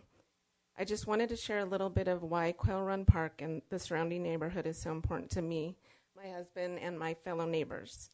Before knocking on over 200 doors to get signatures for the petition for a reballot, I had only known a handful of neighbors. But after getting to know more of them and hearing their stories as to why they chose Quail Run to make it a place to call home and raise their families, it was then that I realized we all share a common goal, and that is to have a clean, safe neighborhood that we can all be proud of. While I was growing up, I lived next door to Coe Park, which is on the south side of Hanford, for the first 19 years of my life. If you knew Coe Park back in the 80s and 90s, it was not considered a safe place for kids to play. In fact, it did have its share of crime and violence, but of course back then I didn't have much of a choice of where I was growing up. So fast forward, when my husband and I met and built our lives together, we made sure to work hard, which allowed us to build our local family business from the ground up and to make our dreams come true, to provide a better place to raise our children and now grandchildren when they come visit. Allowing them a safe place to enjoy is what I take pride in. Watching them on the jungle gym and swing on the big green tire swing, the park is a wonderful place for families to walk their dogs, and it also allows the school kids to play a while after a long day of school, after being dropped off by the Pioneer school bus. In closing, I probably was never thought of when it came to making the decision of cutting the budget for Quail Run District. Nonetheless, I'm asking you, council, to remember me and the future of the other 271 homes and their families and strongly consider a reballot. Thank you. Thank you, Ms. Santiago.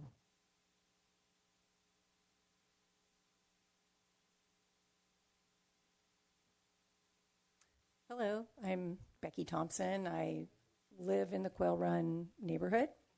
The day I got my ballot in the mail, I immediately knew what it was, took it home, filled it out, and took it right back to my community mailbox. Evidently, mine, along with several others, did not make it here to the city to be counted. So just a short distance away, and it still didn't make it.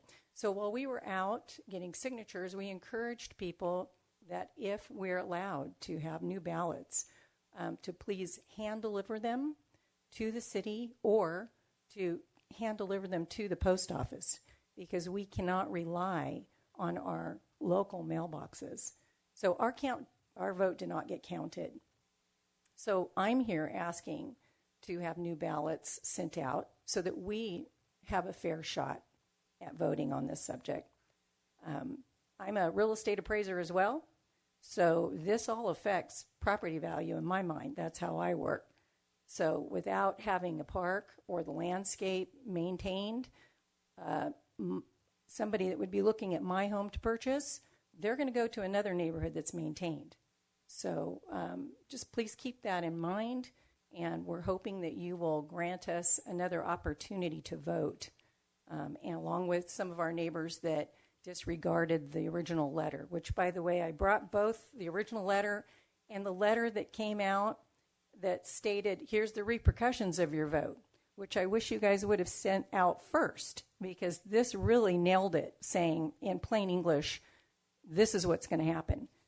This 2 pages of gibber, nobody's going to, and I know you have to do this, but it basically just slaps us in the face with the amount and then 2 pages of legal jargon and whatever going on, and people just kind of go, oh, file 13. So anyways, thank you very much. Thank you, Mrs. Thompson.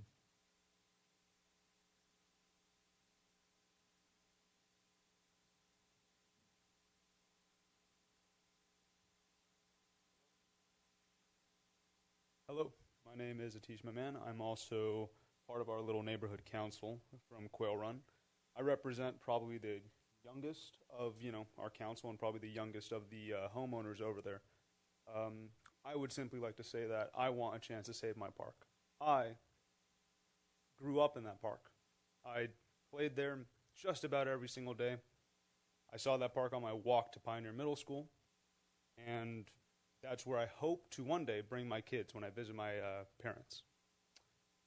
What I want to say is that this park means a lot to me. It means a lot to a lot of people. I've talked to a lot of people in my neighborhood over the course of knocking door to door, collecting signatures and all this stuff. But simply put, we would like to see that this park stay preserved. And the only way to do that is if you were to send out a ballot, or resend a ballot, or just make a ballot that's better than what we actually got, with some more clear information. In process of talking to all of our neighbors, they looked astonished when we laid out to them that, hey, this is what's going to happen. A lot of them did not have the information. A lot of them never got any information, or they didn't even know what was going on. So what this means that I think we need to do a better job of providing the correct information for everyone there. That's the only way that they can decide, and that's the only way that they can make an informed decision, which is our right as citizens of this great country. So I implore you, send out a ballot so that we can vote again. Thank you. Thank you.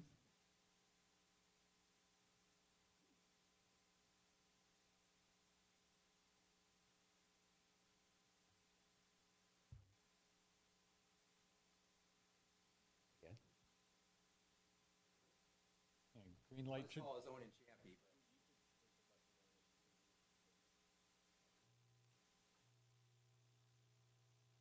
And the green button in the center should turn on. Okay, now you can hear me. There we go. Right, David Merritt. I'm a resident of Hanford, also of the Quail Run community, and I want to give this row right here accolades for all the work that they have done gathering up signatures. I've been a resident of that neighborhood since its inception, one of the first homeowners within that area.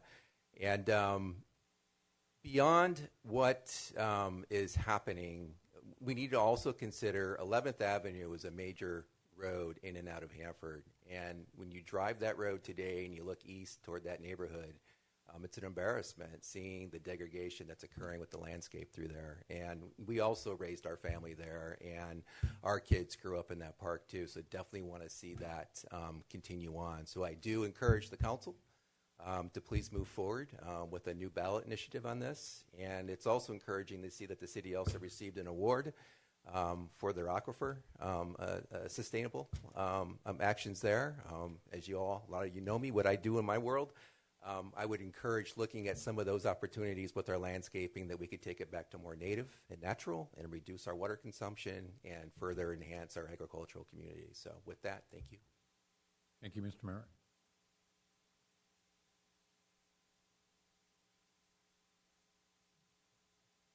Anyone else? Okay, seeing none, we'll close public comment. We'll look to the city manager. Do you have anything? Mr. Mayor, can I share a couple comments? First of all, I just want to publicly thank the members of Quail Run for your due diligence and getting out there and spending the hours that you have trying to garner signatures to put this on a reballot. Out of the 272 houses, 50% is 137. You exceeded that. Close to 60% of the individuals that in the signatures that you collected would say that they would vote yes once they felt like they had the information.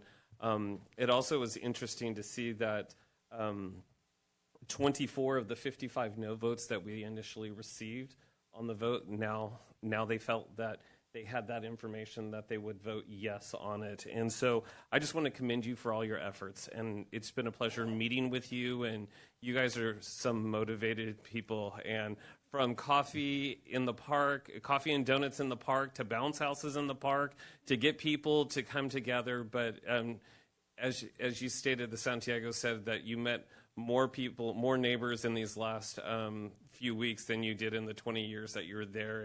And they want to have, gatherings in the park as well. And I know that we have a really extensive meeting tonight. And so I would just like possibly ask council and see if we can garner consensus and probably putting this on a future agenda item for the June 2nd meeting to proceed with a reballoting or a vote to reballot. I know that we can't do that now, but we need to see if we could do that, if that's okay with you. So I don't want to have the neighbors to stay the whole entire time because it is going to be a long meeting. I'm going to look to our city manager here for some guidance. I could advise council, yes, we'll look into June 2nd. It is impressive that you folks were able to get 60% on the petition. We're reviewing that right now. So we can make our best effort to get this back to council for June 2nd for further consideration to reballot the district. And do we need to, as a council, to garner consensus to put it on the ballot? I mean, put it on. That would be helpful, but I did advise staff to start looking forward to making that effort to get it on June 2nd. And I had advised previously that if a petition did come in with over 50%, I would be supportive of representing that back to council. So we can follow through on that, but with council's consensus as well, that would further support that effort. So just a question on that effort. Will staff do an evaluation of the process and then come back with a recommendation as far as? Yes, we'll have multiple alternatives for council to consider. The timing is very tight to get this on the tax roll for this year, so we're in a very tight timeline right now, and there are a lot of other priorities, but we do have the petitions in place, and we can make those efforts to get this back to council on the 2nd. Okay. I would like to say something really fast. The people coming here regarding this issue and the people getting out there and doing the petitions is one of the reasons that it makes us all proud to call Hanford our home. We appreciate you. And thank you guys for taking and putting in that effort for your neighborhood and for your community, and build those bonds in your neighborhood. It's a good one. Thank you. And I'll jump in on there as well. So, I think, sometimes the process is strange in the way it works. But, it's when things come to fruition, right? And we realize what the severity of things can be. And I know we've we've talked as a council in very much depth over the last couple of years regarding LEDs and the current status of them and stuff, and how to get that information out to the community. I know we have 4 tonight we're going to be discussing, and there's going to be more coming behind it. So Quail Run, unfortunately, was kind of like the first one of the show, and so it kind of showed what happens or what could potentially happen if the support wasn't out there. So I'm open to the consideration or to offer at least my consensus. Yes. To have that discussion and see where. Okay, I'm sorry. Madam Vice Mayor? You also have my consensus. You guys did a really, really awesome job, and I have a good feeling that maybe everybody's got a couple new friends in their neighborhood, so there might be a little silver lining. Thank you for doing that for your community. I also love that park. I'm not like a Quail Run resident, but I crossed over into that neighborhood a lot, so I'm with you. I think there needs to be a community park party coming up and everything as soon as this all gets accomplished. I think they have already started thinking that they're going to have a block party, hopefully after this is all done. Mr. Mayor, if I can ask, Mr. Tavares, the timeline. Just so if June 2nd is when it comes back to council and say, we have a consensus and say it's all thumbs up to reballot. Can you share what that timeline is and what the neighbors could expect? Roughly, and I'll peek over to Alvin and Russ maybe for some assistance, but we would be looking to issue those ballots probably the day after if council was supportive of that effort.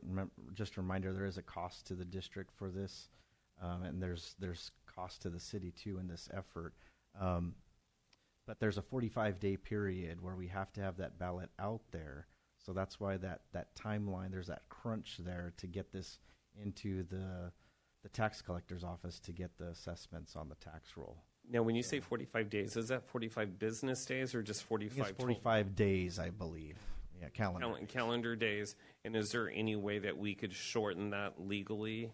Not that and I'm maybe aware of. Ty's jumping in right away. No, so the 45-day period is set by statute, state law. Okay, thank you. So it should line up with our July 21st meeting. July 21st meeting. Okay. And I would just, with the consensus of council, I would just encourage council members also to, let's have our discussions with the city manager one-on-one.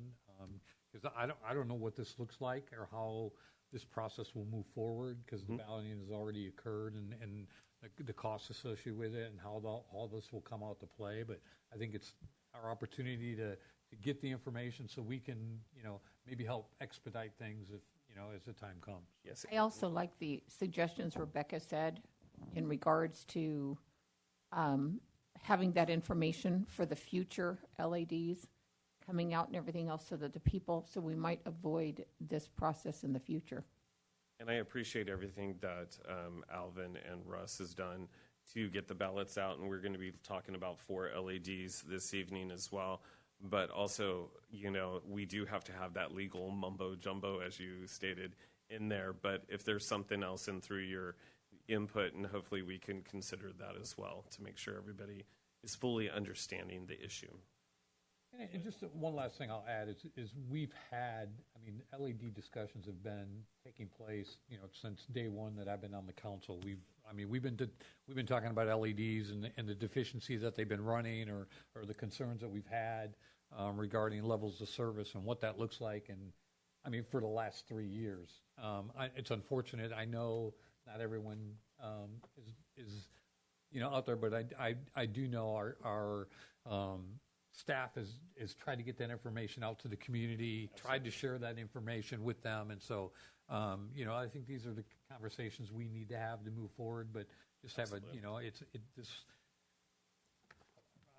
I just want to thank you for the consensus so that we can put it on the June 2nd meeting. So thank you, council, for that consensus.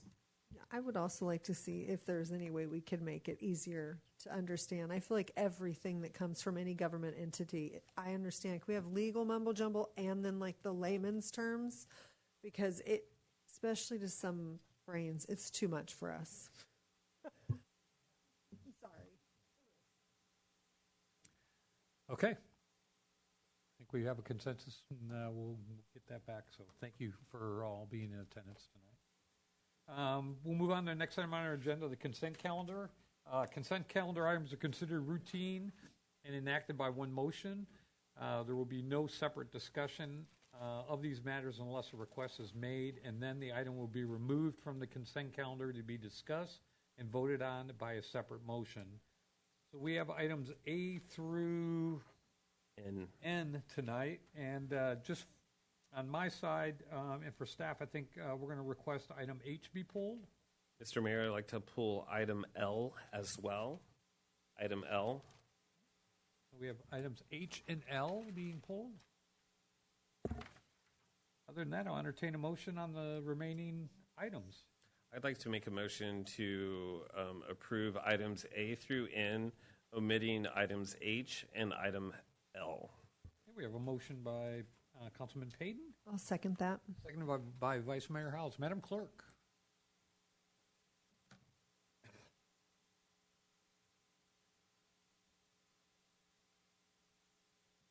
And those items pass 5-0. So we'll move on to item H, which is utilities and engineering. It's the adoption of Resolution 2629R, authorizing the submission of a grant application for the Centennial Drive Improvement Projects in the amount of $6,343,000 through the California Transportation Commission Active Transportation Plan, or ATP, and amend the budget to recognize the grant funding and appropriate the $6.3 million from the gas tax fund, including 11.47% local match of $727,000.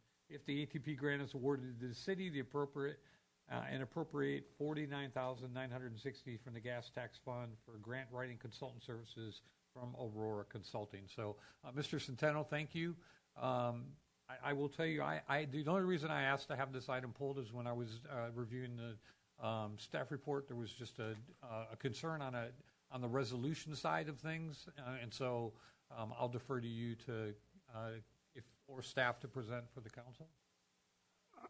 Well, we did substitute and submit to the city clerk a revised and updated resolution. Perfect. And those were provided to council? Got it. So that was the only question, that was the only thing, and the only reason I asked to have it pulled was to make sure that the proper document was included as the attachment in the staff report. Oh, sure. Okay. Thank you. Thank you. So I'll make a motion to accept item H of the consent calendar. I'll second that. Second by Vice Mayor Howes. Any discussion? Madam Clerk.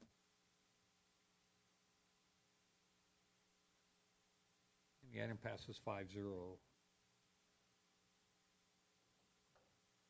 And Councilman Payton requested item L from Public Works, the approval of the authorization for the city manager to execute an amendment number 6 with Bradley Engineering for the completion of Phase 1 and Phase 2 of the Hanford Municipal Airport Island project in an amount not to exceed $262,000. Mr. Mayor, the only reason why I needed to vote on this separately, I needed to separate this item so I could vote not as a joint item. So I need to step back. So then I'll go ahead and motion to approve the authorization for the city manager to execute amendment number 6 with Bradley Engineering for the completion of Phase 1 and 2 of Hanford Municipal Airport Fuel Project in the amount not to exceed $262,000. I second it. We have a motion by Vice Mayor Howes, seconded by Councilwoman Regan. Any discussion? Madam Clerk.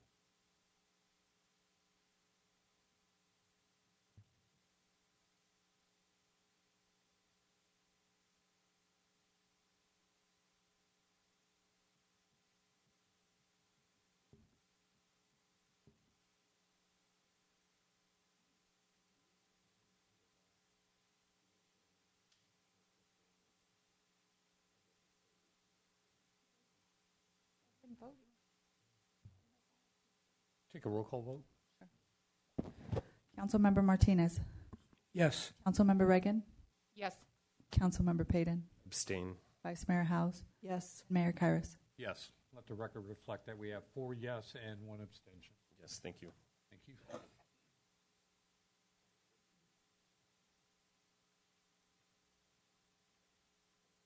next on our agenda tonight are the public hearings. So item A is from Community Development, and it's a public hearing to consider the approval of the annual action plan for fiscal year 2026-2027 Community Development Block Grant, or other known as CDBG.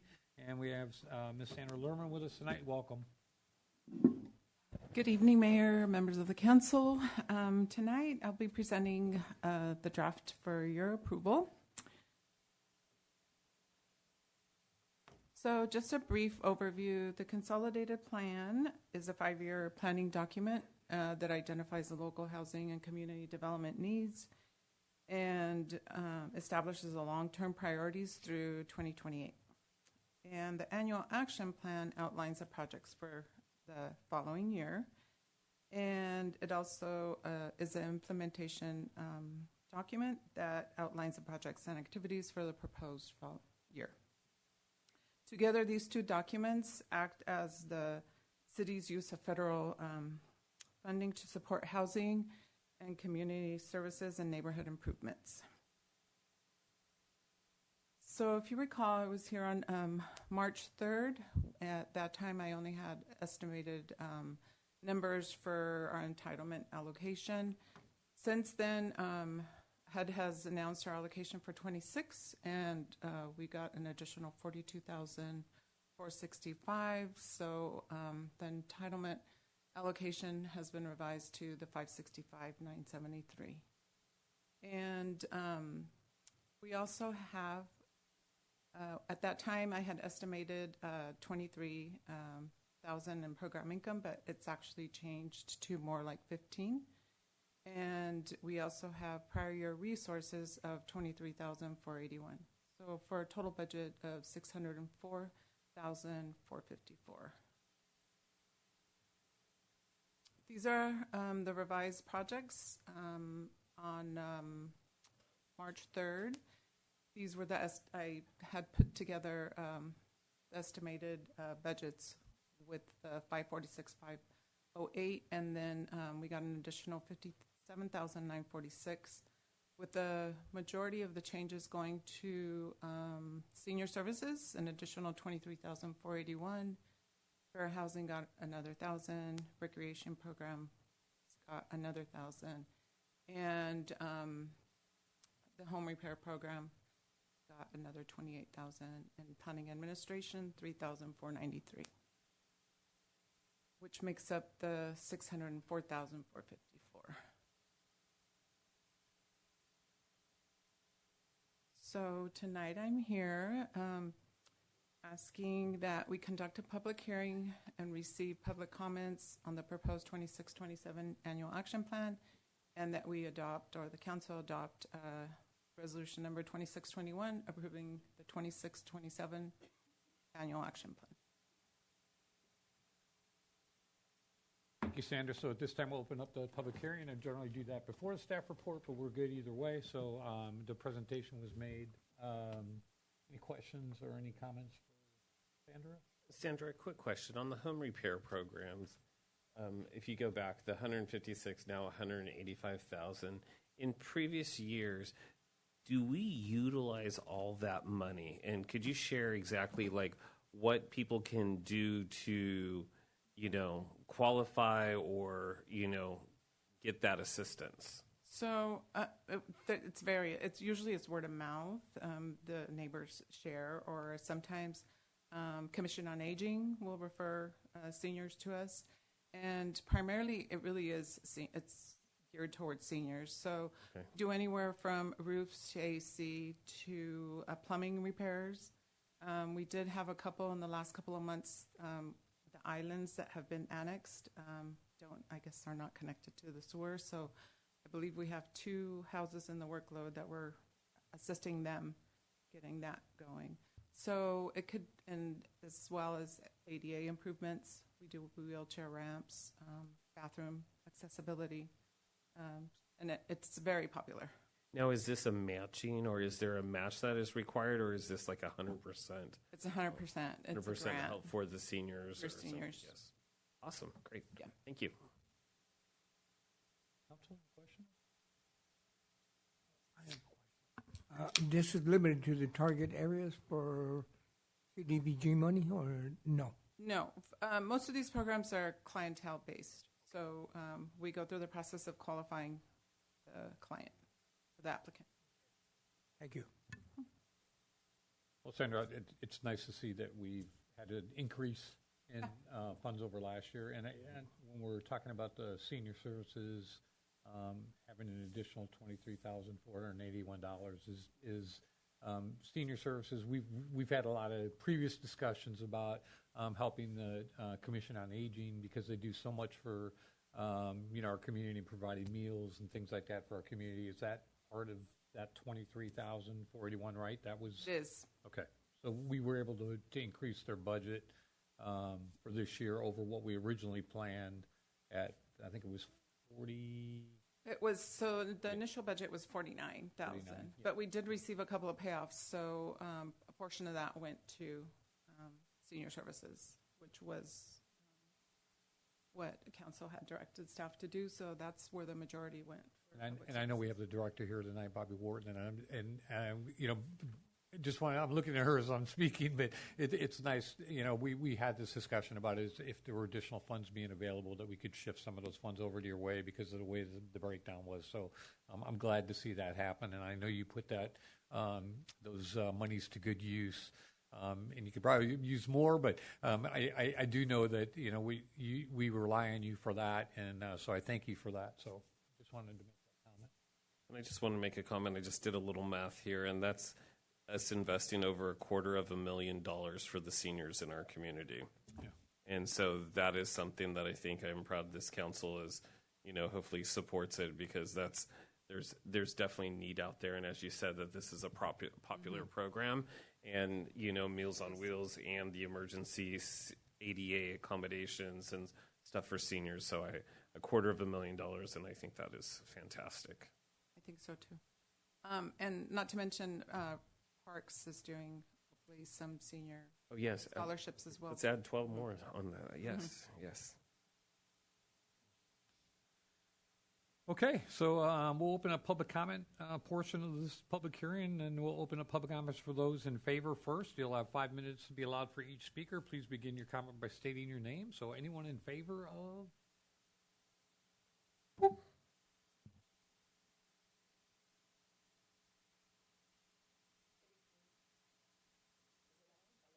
Green light if it's on in the center.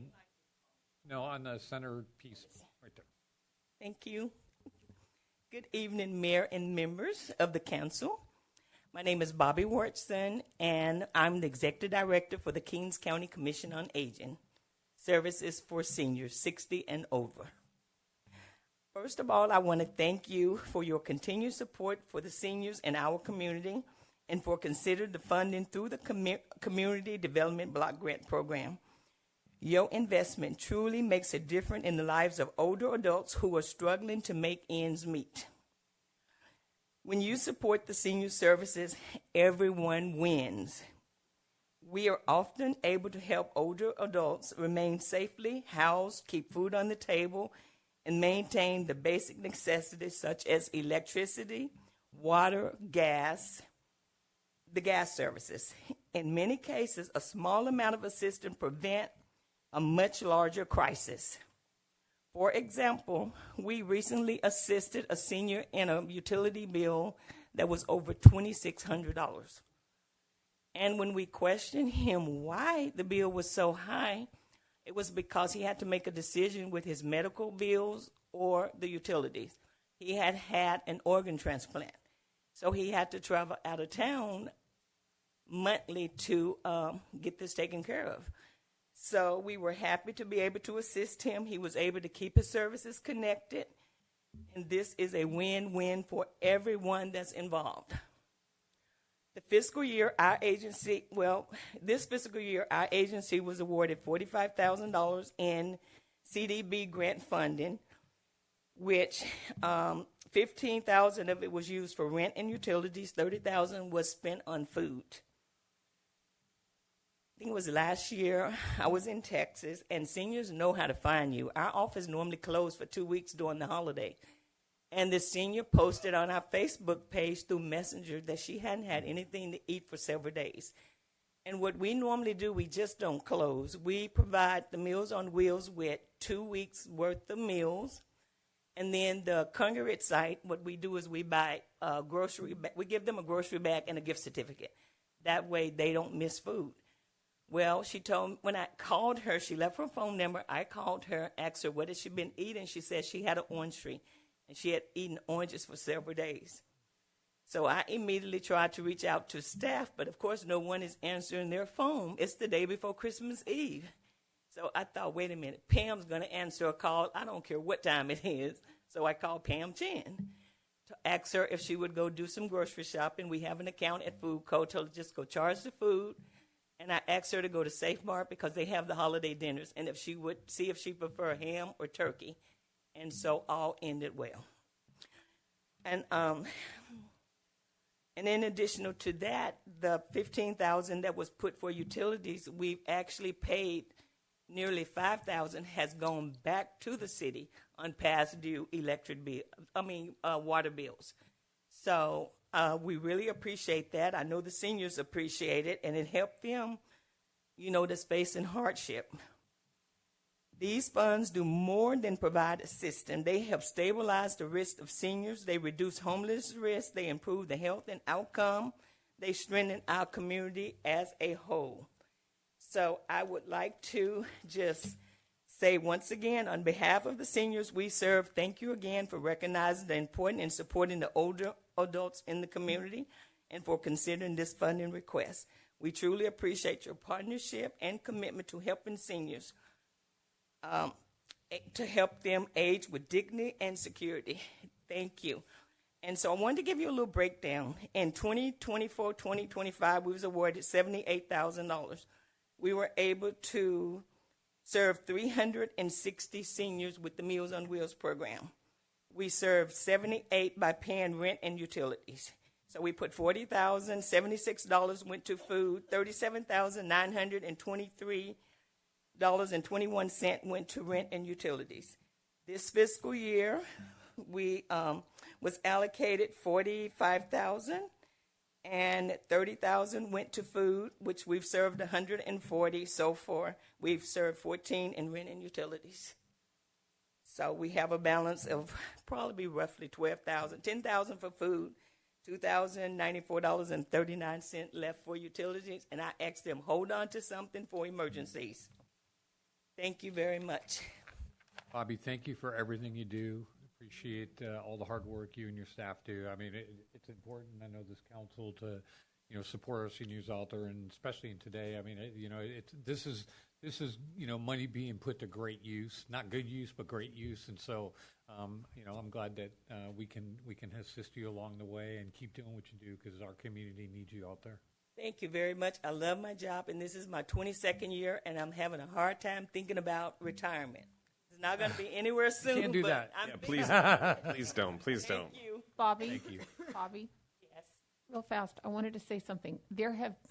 I've met a lot of seniors, and one of the things regarding the Meals on Wheels, the people look forward to taking and seeing the people that are delivering.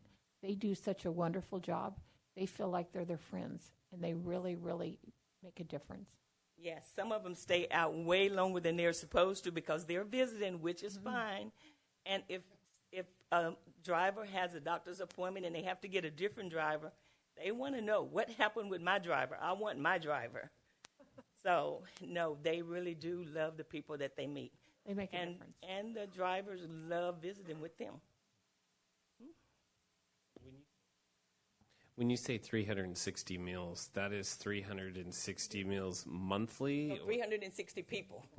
Oh, 360 360 people. And that is for the whole We receive 5 frozen meals every Tuesday. Oh, so every week they're receiving We deliver every week, and if we're closed, we make sure that they don't miss a week. They still get their meals. If a holiday fall, they will still get their meals the following day. That's thousands of meals. Yes. It's a not, year. It's It's not just the frozen meals, though. There's other things in there. There's crackers or cookies or all kinds There's of other. everything in it to make Other a meal. things in there too. So it's not just one meal a day. There's stuff for them to take and eat other meals. I've actually seen what they get delivered. It's a box full of stuff. Yes. Get milk and juice and all kinds of stuff. It's really, really nice. They get Over everything. Do the 93,600 meals in a year. are the drivers volunteers? I have paid staff and volunteers. Do you guys Everyone get a route. do you guys do like is it one meal for everybody, or do you guys can you accommodate seniors who have food allergies? It's just the same meal for everybody. So you can't accommodate food No, allergies. We have not. All right, thank you. Awesome. Thank you. Any other comments in favor? All right, we'll move on to public comment for anyone opposed that wishes to address the council. All right, seeing no opposition, we'll close public comment. And council, any discussion or comments for Sandra? Mr. Mayor, I'd just like to this is such a great opportunity that we have to help so many people, and I'd like to make a motion to approve this item, the 2027 CDBG annual action plan. We have a motion by Councilman Payton, I'll second that. seconded by Vice Mayor Howes. Madam Clerk.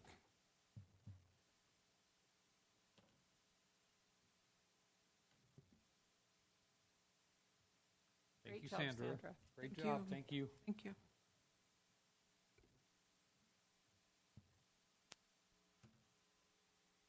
Okay, so at this time, we'll open up our public hearing for community development. This is the General Plan Amendment 2026-01. A request to conduct a public hearing and recommend approval of the General Plan Amendment to replace the adopted 2016-2024 housing element with the 2024-2032 six-cycle housing element. Seems like a lot. And authorize city staff to submit the six-cycle housing element to the California Department of Housing and Community Development for certification. And I have joining us tonight staff, Mr. Jason Waters and Mrs. Gabrielle Myers. Welcome you both. Thank you, Mayor Kairos and council members. The city has been working on the update of the housing element since approximately 2022. So we're very excited to be at this point today, recommending that the council approve the housing element. The housing element is mandated by section 65580 through 89 of the California Government Code. State housing element law requires that each city and county identify and analyze existing and projected housing needs within their jurisdiction and prepare goals, policies, programs, and quantified objectives to further that development, improvement, and preservation of housing. And to that end, state law requires that the housing element identify adequate sites to facilitate and encourage the development, maintenance, and improvement of housing for households of all economic levels, including persons with special needs. Remove, as legally feasible and appropriate, governmental constraints to the production, maintenance, and improvement of housing for people of all income levels. Assist in the development of adequate housing to meet the needs of low and moderate income households. Conserve and improve the conditions of housing in neighborhoods, including existing affordable housing. Promote equal housing opportunities for all persons, regardless of race, religion, sex, marital status, ancestry, national origin, color, familial status, or disability, and preserve lower income publicly assisted housing developments within each community. In California, it is typical for each city or county to prepare and maintain its own general plan and housing element. However, in Kings County, Avenal, Corcoran, and Hanford, as well as the county, have chosen to collectively prepare a joint housing element with administrative support from Kings County Community Development Agency. So while this is unusual, there is a collaborative approach, and the housing element has a number of advantages, including coordinated regional strategies that offer the potential to be more efficient in addressing housing needs when each jurisdiction jurisdiction operates individually, allowed shared resources, which can result in significant cost savings to jurisdictions, collaboration in engaging communities and stakeholders to create more sustainable and interconnected communities within the county, as well as establishment of shared regional policies such as farm worker housing programs. So within this presentation, just a brief overview, we'll cover the housing element overview, the element contents, the 2024-2032 regional housing need allocation, land inventory and residential capacity, public outreach efforts, goals, policies, and programs, as well as the environmental review and the recommendation. The housing element is a required element of the general plan. There is a state mandated update scheduled for an 8-year planning period, and our 6th cycle covers 2024 through 2032. The city was issued a notice of violation by HCD since we did not have a compliant housing element as the 2016-2024 cycle has concluded. Planning Commission held a public hearing on May 12th to receive public testimony and recommend approval of the housing element to the City Council. And today we're requesting that Council adopt the general plan amendment. The multi-jurisdictional group has been working very closely, especially lately, with HCD to get this document to satisfy the statutory requirements. I want to give a special acknowledgement to Paul McDougall, the senior program analyst that has been helping us from HCD. He was instrumental in getting us to this point, as well as Noelle Tomlinson at the county. She's coordinated the effort and kept us on task and, again, brought us to this point. So following Council's approval, the resolutions will be submitted to HCD for certification. The housing element includes a plan for accommodating the city's fair share of the regional housing needs, and it is a plan to meet existing and projected housing needs of all economic segments of the community, as well as address new state laws and assembly bills. Element contents include an introduction and planning context and participation. Chapter 2 contains the housing needs assessment. Chapter 3, resources and opportunities. Chapter 4 identifies constraints, including governmental, non-governmental, and environmental constraints. And Chapter 5 has the housing plan, and 6 is a glossary. There's appendices to the housing element, including Appendix A, which is an evaluation of the prior housing element programs. Appendix B, which is the land inventory. Appendices C, public participation summary, and D, the fair housing analysis, and each jurisdiction has their own, so ours is B4.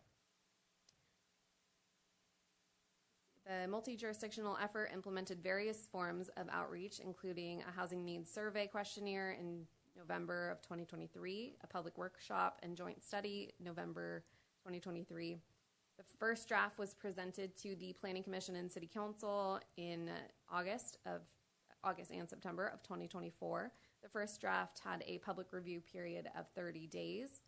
Subsequent drafts had a 7-day review period. The multi-jurisdictional group held a housing stakeholders meeting on April 16th, 2016. There were notices of public hearing before the Planning Commission and the City Council. The housing element addresses the Regional Housing Needs Assessment, or RHNA, which is the key tool for local governments to plan for anticipated growth.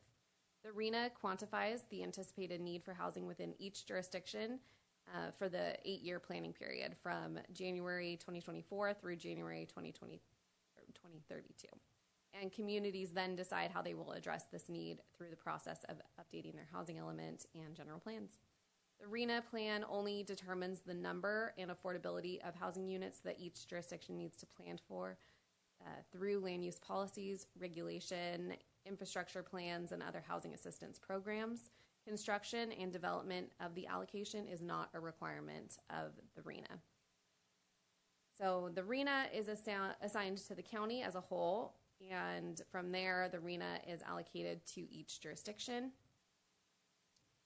Of the 9,428 units, Hanford was assigned 5,547 units, which equates to 59% of the RENA allocation. From there, the RENA is allocated by income category. Hanford's RENA targets are 685 extremely low units, 1,369 very low units, 993 low units, 1,066 moderate units, and 2,119 above moderate units. The land inventory included in Appendices B is a parcel by parcel analysis of each vacant and some non-vacant sites. And non-vacant sites include sites that may include a dilapidated structure or a site that is mostly vacant except for a shed or other small unoccupied structure. And it takes into account pending projects as well as anticipated growth for ADUs. The appendices demonstrates the ability of the city to accommodate 2,428 low-income units, 1,164 moderate-income units, and 4,120 above moderate income units. And here is a map that is included in the housing element demonstrating the vacant sites by income category. Lower income units utilize sites designated as corridor mixed use, neighborhood mixed use, and high density residential. Moderate income utilizes sites designated as medium density residential and OR office residential. And above moderate units utilize the sites that are designated as low density residential.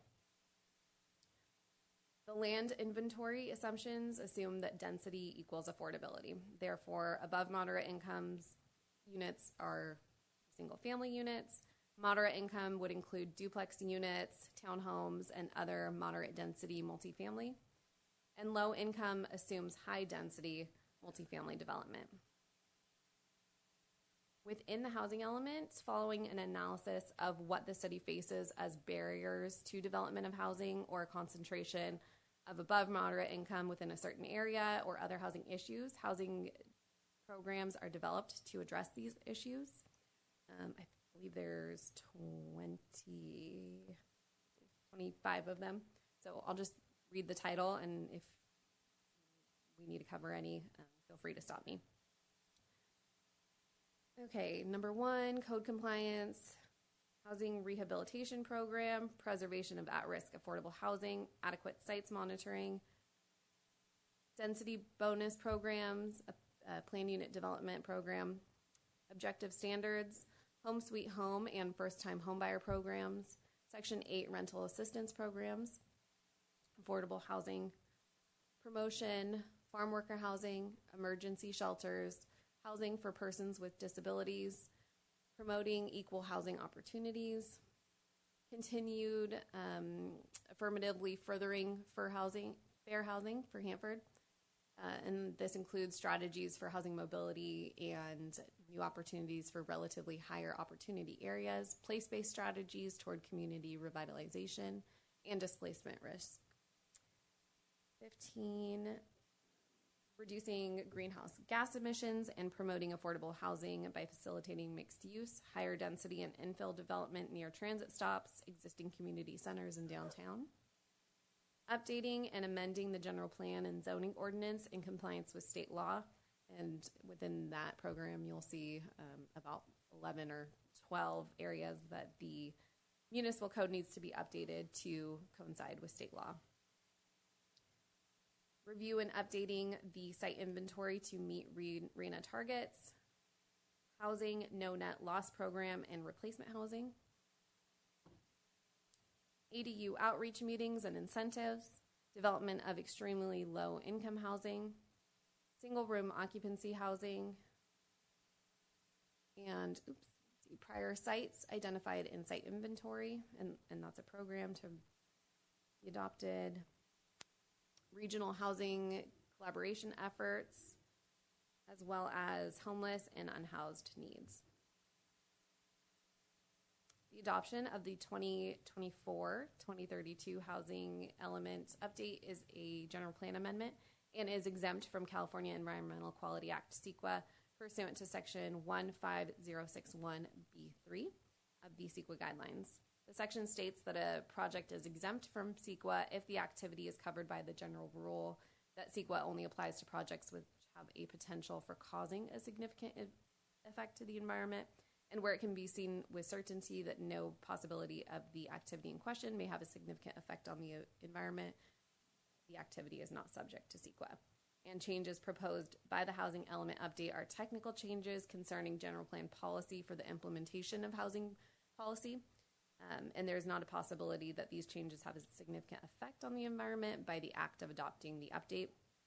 In addition, any development projects will be required to undergo individual CEQA review.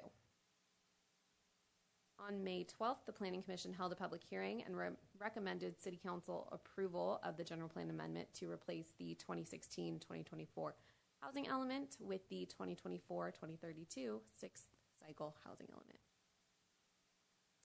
And with that, staff recommends that the City Council adopt Resolution 2026-31R, which will find the approval of General Plan Amendment 2016-01 exempt from CEQA pursuant to Section 15061B3, and file an exemption.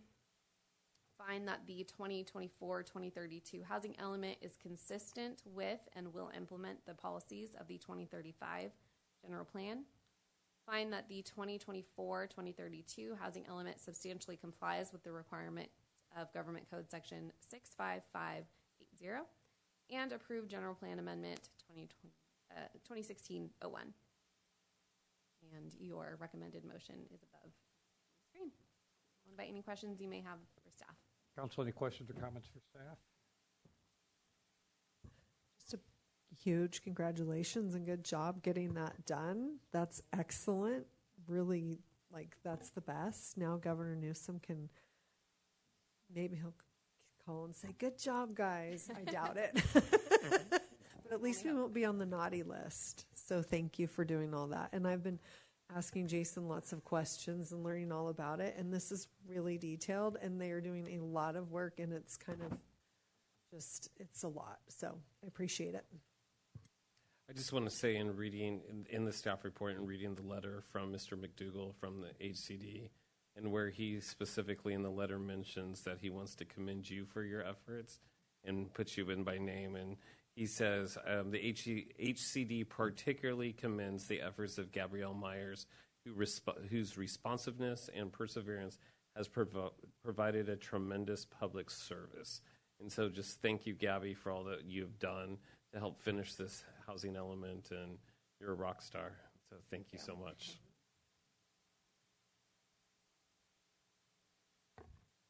I just want to say thank you again for all the hard work you put into it. And again, it's something we need to do, and appreciate all the time and effort you put in, and a good job. Thank you very much.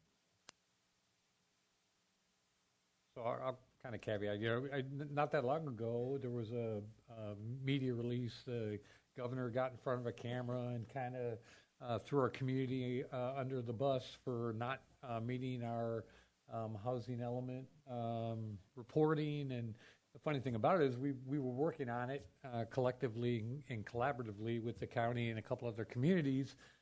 He failed to mention that when as we were going through there. But I just for the public to know that we have been actively engaged, and Gabby has been actively engaged for months now to get this to the finish line. And so Governor Newsom, if you're watching, we've completed it. I would hope you would maybe recognize the city of Hanford tomorrow and during a press conference and acknowledge that hard work that our staff has done to get this over to the finish line. And then the other thing, and just to kind of go off what my fellow council member said, I had the honor last week after the Planning Commission to read that paragraph in the letter from HCD regarding the adoption of the plan. I'm staring right at Gabby, and there's a reason for that. You hear the words, you hear the terms, or at least I hope you hear the terms rock star. She's an excellent employee, her hard work and dedicated. I mean, we could just go on and on and on with that list. You are such. I know this is embarrassing for you, but I'm glad I'm doing it. I think you need to be recognized for your hard work and your commitment to this city, as well as your family and everything else that you have going on. This young lady has really done it all for us during my entire time, and I can't thank you enough for that hard work and dedication and commitment to us. So thank you. And I know that maybe not is enough words to say, but I want you to know you're extremely valuable to us and to the gentleman sitting next to you and the hard work. And I know it wasn't done alone, but you were instrumental in getting us across the finish line. So thank you very, very much. Thank you. And having said that, any other comments? Any other comments from council?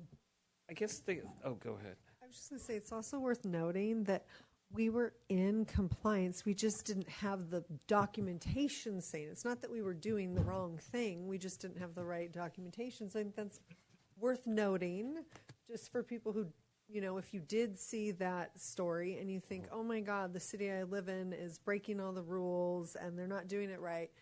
No, it wasn't that. It's just a communication and consultant problem that has now been solved. And Mr. Mayor, I just had a quick question because I know that this came before the Board of Supervisors, the Kings County Board of Supervisors today. I'm just concerned because we do have a joint effort with Hanford, Avenel, Corcoran, and the county, and the situation that has happened in Avenel with the recall. Now they're down to one council member. How is that? Could that have some effect on us getting our documentation in, because we did join together as a collective group to, present the housing element? And how will that work? Because unless they have a full council or a quorum, they're unable to move anything forward. So how would that have an effect on Hanford and its housing element? Yeah, I don't believe so, because we all are adopting resolutions separately. Yeah, the documents do look the same in certain portions.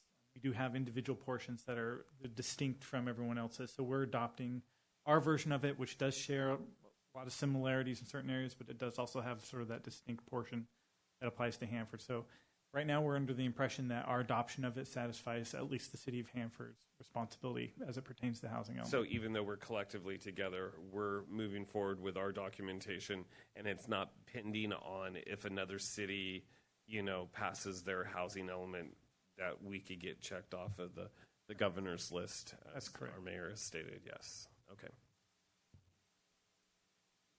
And the only other thing I'll add is, I've found this item to be extremely interesting over the years, and we talk about affordable housing and we talk about lower income regional housing needs or needs for the area and all that stuff, and that's critical for our community. I mean, it's by right for the state of California, a developer can come in. So I'll just put a plug in again for the city that. If there's developers out there, I know that's the challenge, is getting developers to come into the community to build those higher density, affordable housing. But this is critical for our community. I mean, we need affordable housing as well. So, I certainly hope that we can improve upon that number and keep striving to provide more opportunities for people. So, having said that, I think we have all the comment we need. We're going to, at this time, open up public comment in favor of the adoption.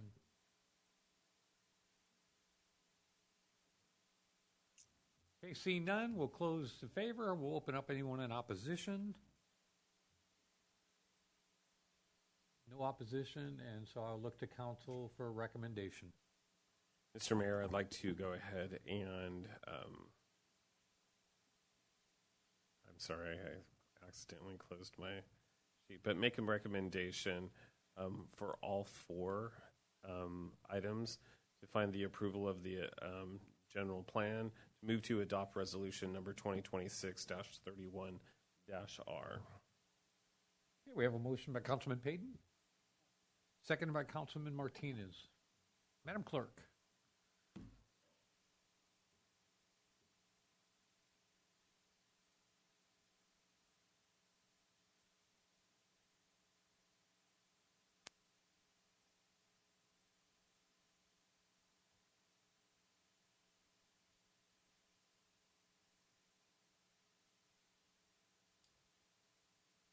Item passes 5-0. Congratulations and thank you both. Thank you.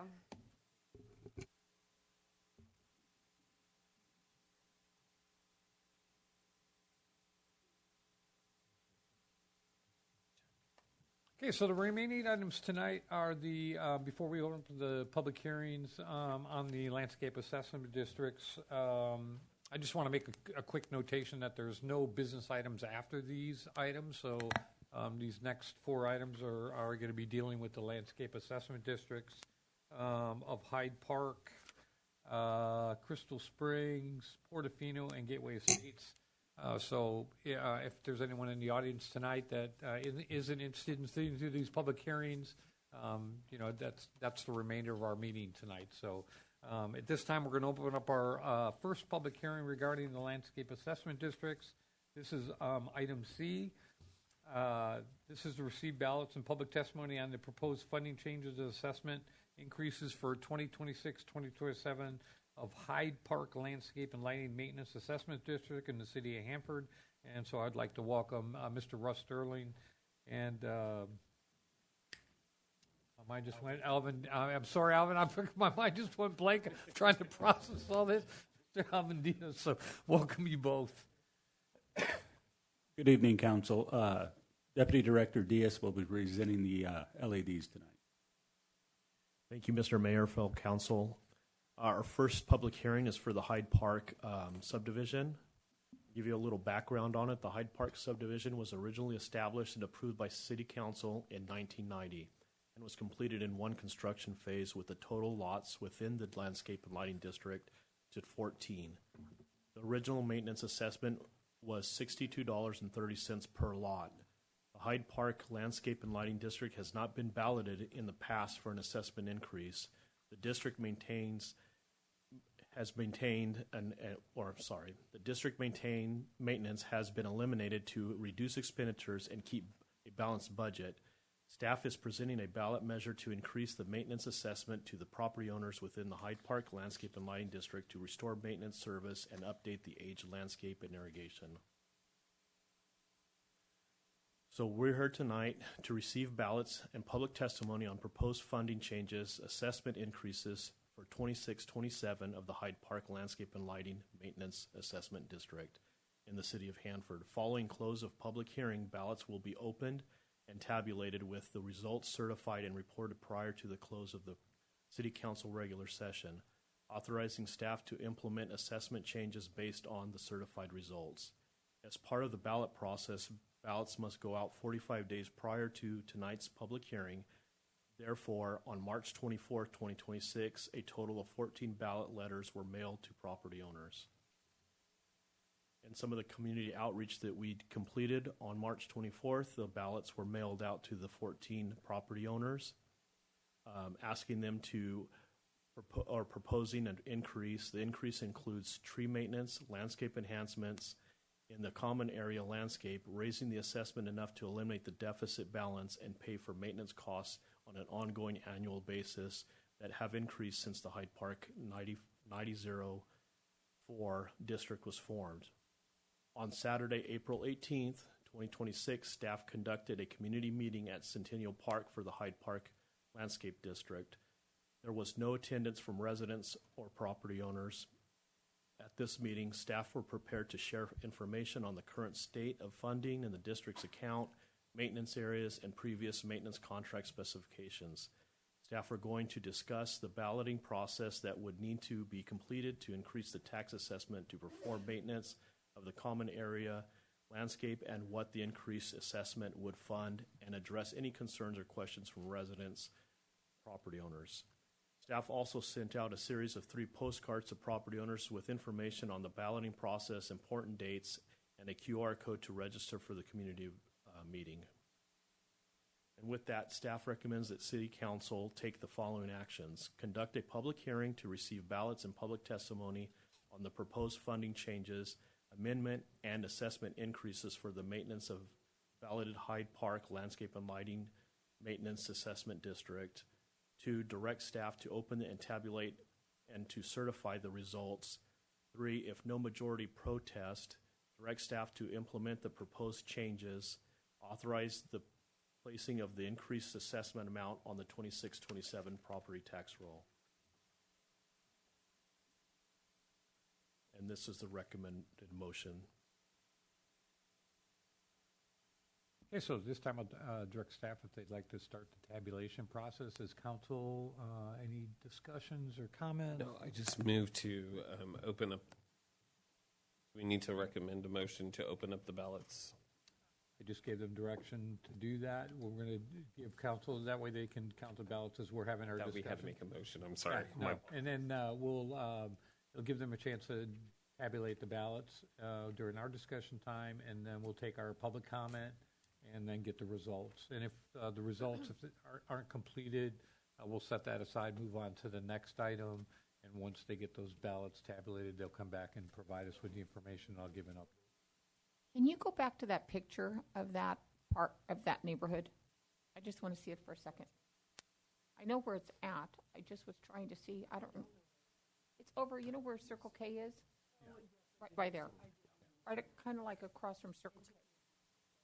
But I was trying to see the park in there. Where's the park? There is no park. It's just a landscape portion on Hanford itself. That little area? Just a little strip there. Okay. Well, it kind of looks like as you go in there on the left-hand side, is there like a little triangle there that's dirt? That is actually part of the parcel there. Oh, okay. And then back at the very end, is that just like divided between those two? Yes. Okay. Yes, the only common area is on Hanford Road. Okay. And what is the negative fund balance on this?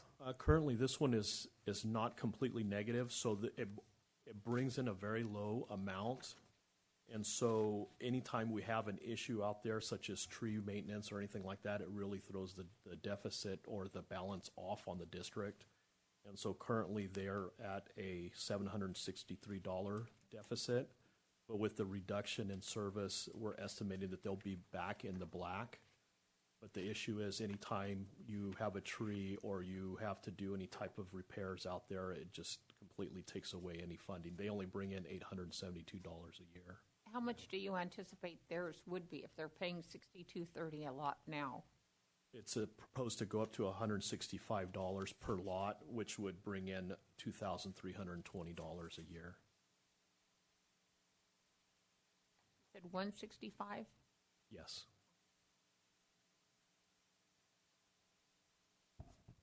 Okay, so at this time, we'll open up public comment in favor. Seeing none, how about opposition?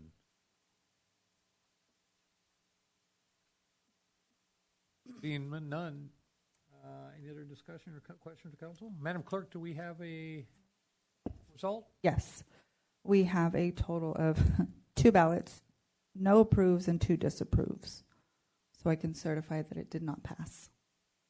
So the Hyde Park does not pass.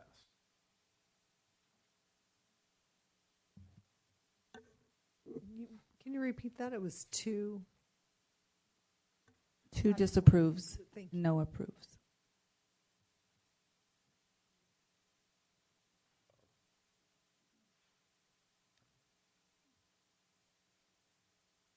Just writing a note down here.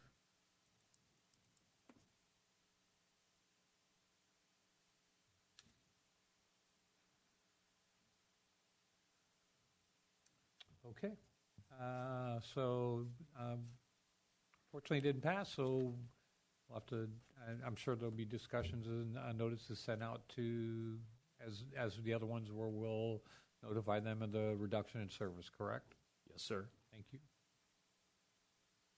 All right, so we'll move on to item D, which is the ballots and public testimony regarding the Crystal Springs Landscape and Lighting Maintenance Assessment District.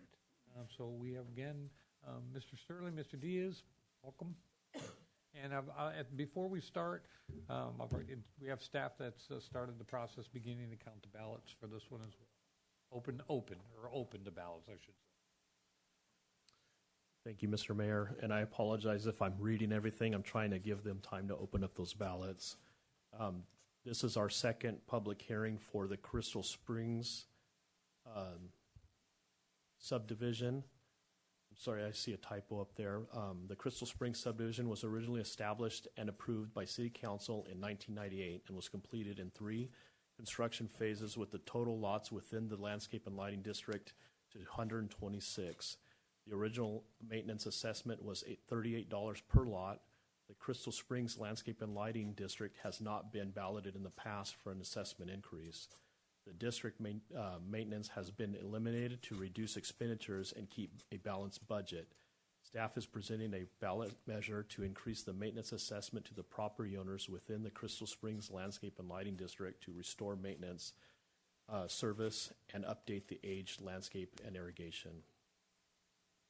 And we're here tonight again to conduct a public hearing to receive ballots and public testimony on the proposed funding changes and assessment increases for 26-27 of the Crystal Springs Landscape and Lighting Maintenance Assessment District in the city of Hanford. Following close of public hearing, ballots will be opened and tabulated with the results certified and reported prior to the close of the City Council regular session, authorizing staff to implement assessment changes based on the certified results. As part of the ballot process, ballots must go out 45 days prior to tonight's public hearing. Therefore, on March 24, 2026, a total of 126 ballot letters were mailed to property owners. And the community outreach that we performed, again, on March 24th, the city mailed out the 126 ballots to the parcels within the Crystal Springs Landscape District, asking property owners to consider an assessment increase for common area landscaping and lighting for their neighborhood. The increase included tree maintenance, landscape enhancements in the common area landscape, raising the assessment enough to eliminate the deficit balance, and pay for maintenance costs on an ongoing annual basis that have increased since the Crystal Springs District was formed. On April 18th, 2026, city staff conducted a community meeting at Freedom Park for the Crystal Springs District. There were 3 resident property owners that attended at this meeting. Staff shared information on the current state of funding in the district's account, maintenance areas, and previous maintenance contract specifications. Staff also discussed the balloting process that would need to be completed to increase the tax assessment to perform maintenance of the common area landscape and what the increased assessments would fund. Staff addressed any concerns or questions from the residents / property owners. Staff also sent out a series of 3 postcards to property owners with information on the balloting process, important dates, and a QR code to register for the community meeting. And with that, staff recommends that council take the following actions. 1, conduct a public hearing to receive ballots and public testimony on the proposed funding changes, amendment, and assessment increases for the maintenance of balloted Crystal Springs Landscape and Lighting District. 2, direct staff to open, tabulate ballots and certify the results. And 3, if no majority protest, direct staff to implement the proposed changes, authorize the placing of the increased assessment amount on the 26-27 property tax roll. And with that, that is our recommended motion. Council, any questions for staff? Now, where Crystal Springs, I know that there's no sign in front of the neighborhood. Where is Crystal Springs at? Crystal Springs is on Grangeville Boulevard near 9 1/4 Avenue. Where is it in comparison with Brook Hollow? So Brook Hollow is the entrance into Crystal Springs. So that neighborhood isn't Brook Hollow? That is just Crystal Springs? It's Crystal Springs, and the Greens is actually adjacent to it to the east. So you have 2 districts that are really close to each other. So if you see Brook Hollow is the street going in off of Grangeville. See, the sign out front says Brook Hollow. Yeah, some of the districts have signage that doesn't match what is on the tax roll. I've always called it Brook Hollow. That's why I didn't know. That strip on 9 1/4 right That there. little street right there at the The side. housing designs are the element. Now what? Now question. Okay, those other houses there that they added after the fact on the right-hand side, what are those? That's a separate district. That's called the Greens. That's called the Greens. Okay. Yes. Unfortunately, that one has a CPI escalator on it. Okay. Alvin, what is the deficit on this? I'll probably be asking the exact same question on each of them. I like it. And so what was it going from 38? We were asking the voters to go from $38 to how much?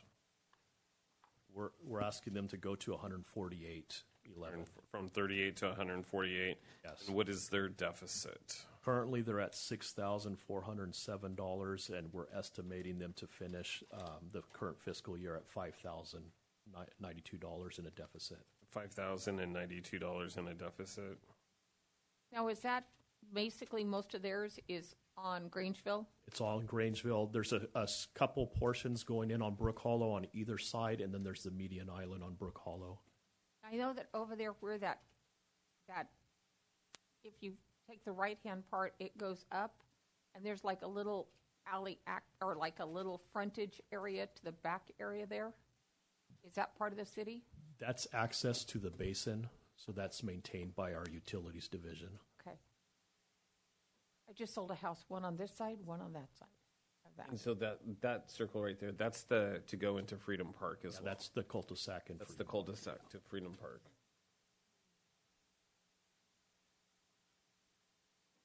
Well, and I just want to say, having seen now the two staff reports and the outreach and the stuff that we've done as a community to, bring this concern to the residents. Thank you for your hard work and your commitment to this project. I mean, I know it's been a challenge with a lot going on.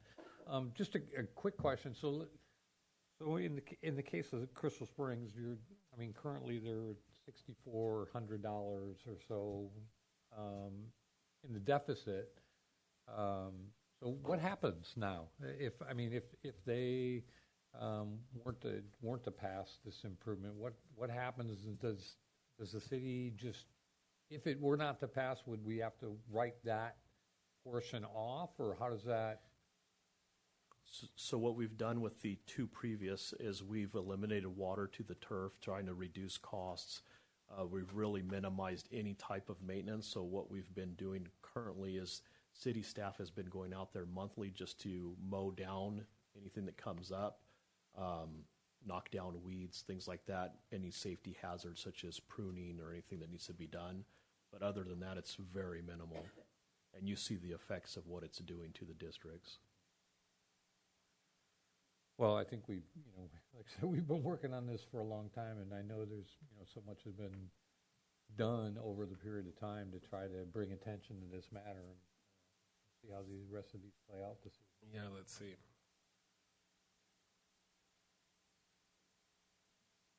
So the ladies are tabulating the ballots. Do you need a few minutes? We should move on to the next one. They got it. They're efficient. Oh, yes, thank you. Gosh, yes. So this time we'll open up public comment for those in favor. You see none.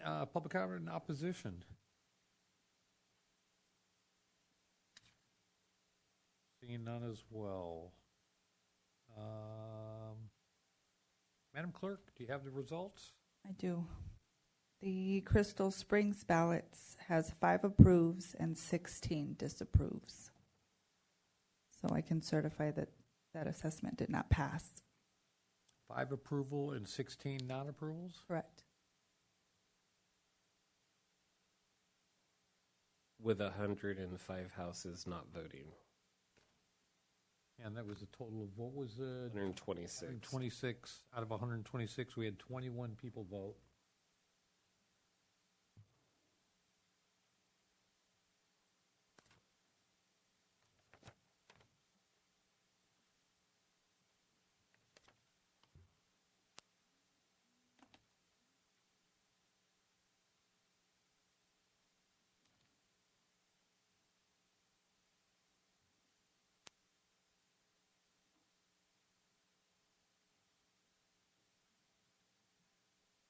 Well, all right. So we'll move on to the next item, which will be item E. This is regarding the Portofino Landscape and Lighting and Maintenance Assessment District. So I'm going to refer to staff here for a second. Mayor and council, it was noted that there was a typo on the ballot that went out. So we're asking for consensus from the council to return in July, and reballot the subdivision now and return in July with a public hearing. I'll give my consensus to reballot. I have a question. Is it possible to take and have the wording different on the ballot? Well, we're hey, not let's gonna get, talk let's get about this that one right first. So Okay. they're asking for a consensus of council to go back for reballoting. You have my consent. Consent.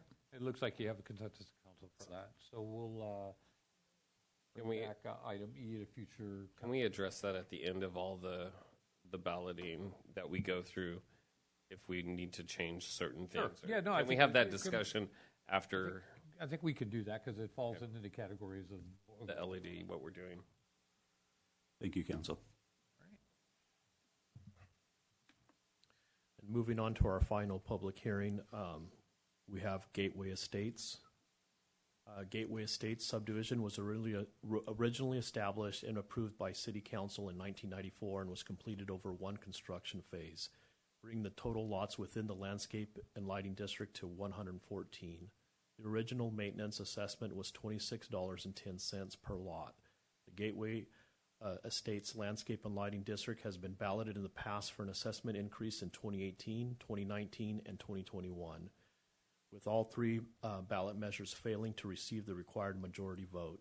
The district maintenance has been eliminated to reduce expenditures and reduce the budget deficit. Staff is presenting a ballot measure to increase the maintenance assessment to the property owners within the Gateway Estates Landscape and Lighting District to restore maintenance service and update the aged landscape and irrigation. And with that, we're here to conduct a public hearing to receive ballots and public testimony on the proposed funding changes, assessments, increases for 2627 of the Gateway Estates Landscape and Lighting Maintenance Assessment District in the city of Hanford. Following close of the public hearing, ballots will be opened and tabulated with results certified and reported prior to the close of the City Council regular session, authorizing staff to implement assessment changes based on the certified results. As part of the ballot process, ballots must go out 45 days prior to tonight's public hearing. Therefore, on March 24, 2026, a total of 114 ballots were mailed out to property owners. On March 24th, the city mailed out 114 ballots to parcels within the Gateway Estates LAD, asking property owners to consider an assessment increase for common area landscaping and lighting for their neighborhood.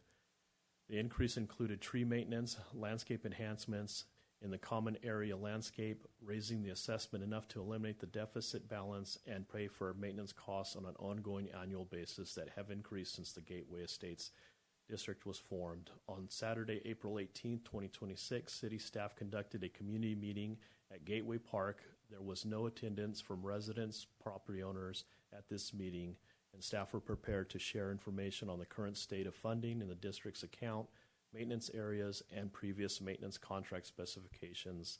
Staff was also going to discuss the balloting process and the need to complete the increase to increase the tax assessment to perform maintenance of the common area landscape and what the increased assessment would fund, and also address any concerns or questions from residents/property owners. Staff also sent out the series of 3 postcards to property owners with the balloting information, important dates, and a QR code to register for the community meeting. And with that, staff recommends that council take the following actions. 1, conduct a public hearing to receive ballots and public testimony of the proposed funding changes, amendment, and assessment increase for the maintenance of balloted Gateway Estates Landscape and Lighting Maintenance Assessment District. And 2, direct staff to open and tabulate ballots and to certify the results. And 3, if no majority protest, direct staff to implement the proposed changes and be authorized the placing of the increased assessment amount on the 2627 property tax roll. And with that, that's the recommended motion. So I'll look at staff if they would like to start the ballot process for this. Council, any questions or comments?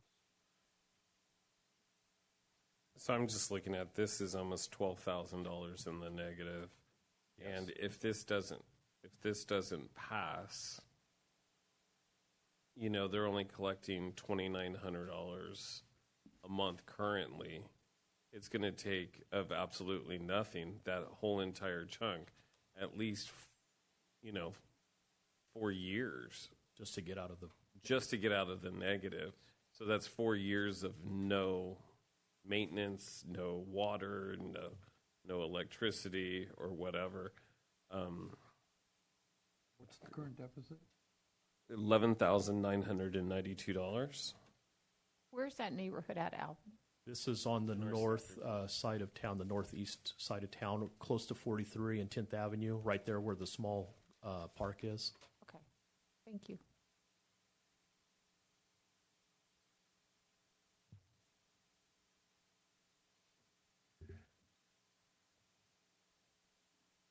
And this one, Alvin, if I remember right, 114 parcels, right? Yes. Okay.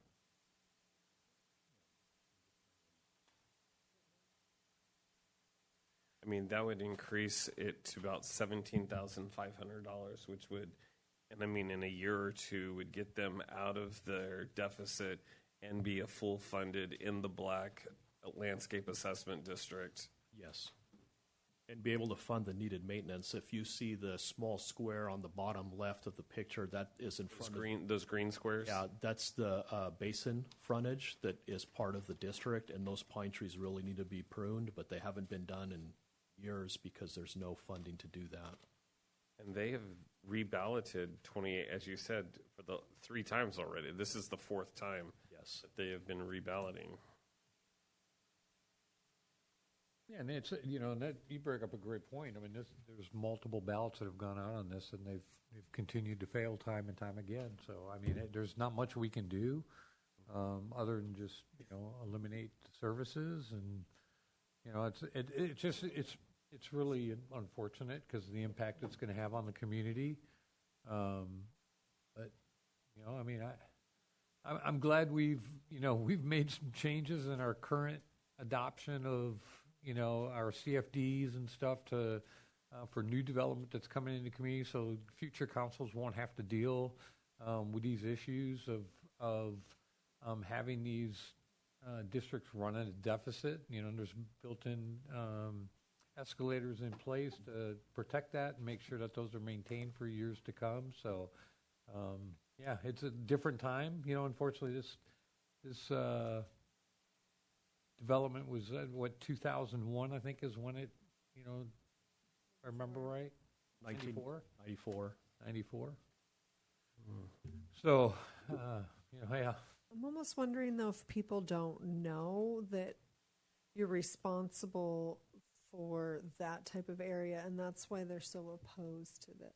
We have had so many council discussions. But so many people don't listen to council, so like it's hard to get that information out there. I mean, I agree with you. Over the last 40 years, we've had so many, but I'm just going to say in Quail Run, their eyes were not open until these measures happened, you know, and then all of a sudden you had a core group of members of the neighborhood who spent hours going out there, you know, and really pleading the case, in which they've done a great job at.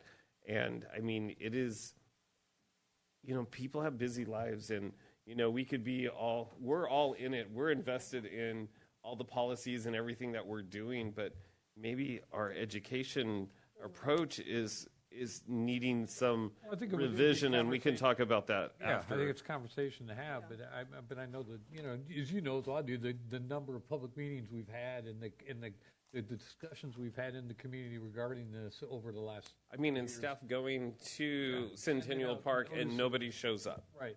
You know, nobody shows up. They get a notice plus the postcards and everything inviting them to be there to, you know, and they don't show. So. So, all right. So at this time, we'll open up public comment for those in favor. Seeing none, those in opposition. I have a question. Is there a way that it could be worded differently whenever the ballots go out? I mean, I know it's kind of late this time, but What do you mean worded differently? if it could be worded to where that the city is going to be raising those fees, if the people do not want them to be raised, to send in their ballots, but have it to where it's happening unless they take and do it. But the city is not going to raise the fees. The only way the fees in a landscape assessment district can increase is by them voting. And so we cannot, this has kind of been put into place where we cannot like bully a neighborhood. But if they were to vote, if they were to have to vote. I think Okay. is what Kimber's getting. That's what you understand what You're acting. I'm thinking yeah. of like a. It's not a Prop 218 Okay. though, so we Okay. can't do that, Okay. right? It's not that type of situation where you're. All right, so Madam Clerk, do we have the results? Yes, Gateway Estates has 9 approves and 16 disapproves. Did you say 6 or 16? 16. I had my hopes up for a little bit. Sorry. Okay. So I can certify that that assessment increase did not pass. How much was that neighborhood going to be going up to?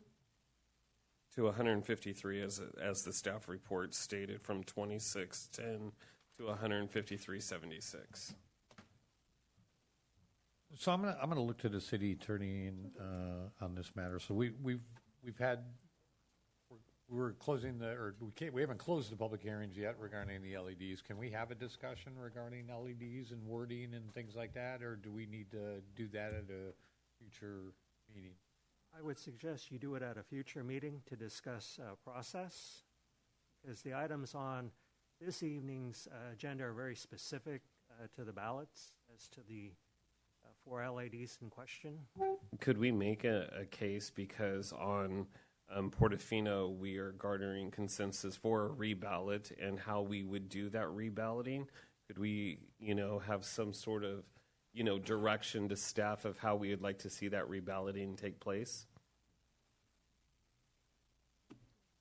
I think if you're going to get into the substance of what the ballots indicate, I would recommend to have an agendized item with respect to the ballot with the typographical error.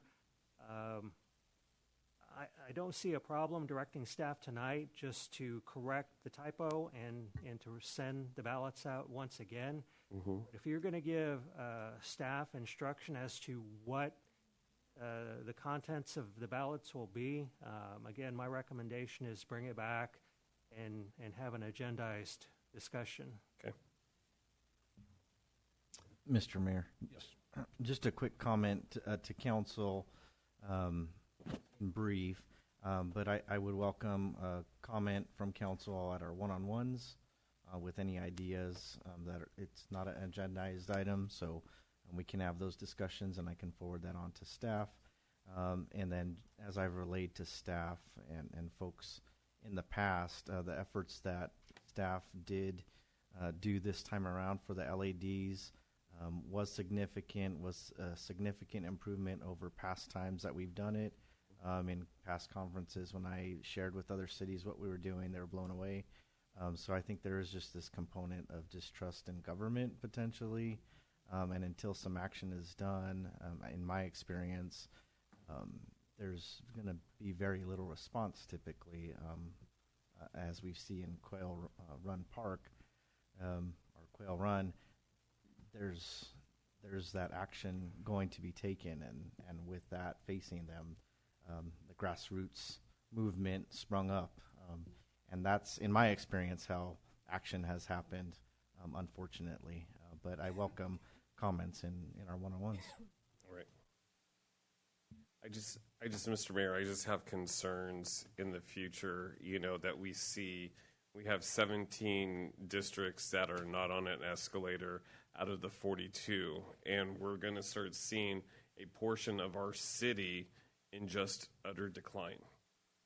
And, I look forward to, if it's a future agenda item, to bring it forward, and I guess I'll wait until you announce it. Yeah, well, I think you bring up a good point. I would agree with the city manager. I think our best position at this point is during our one-on-ones. Absolutely. He will be able to get a consensus then as to how we should move forward here. And I guess mine was just more so a statement because it's notifying our community that it's going to have those neighborhoods that are not going to look good.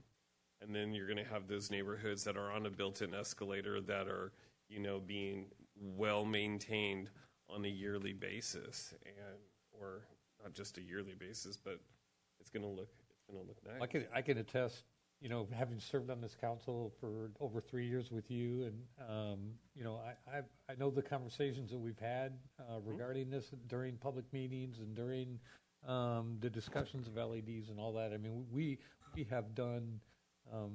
Everything we could do to get the message out. I mean, maybe we could do things better or whatever, but I think those are great discussions to have. But, you're right. I mean, it isn't like we haven't made an effort, I guess. And no, I agree. We have made a tremendous effort, and I'm just, I'm kind of racking my brain now what the conversation that I'll have with Chris. I mean, we're 0 for 4 right now, right? I've got an idea of something that could possibly work. But we can't discuss it. That with you can share your one-on-one. Okay. All right, so we'll move on to council reports and general reports. Council has anything?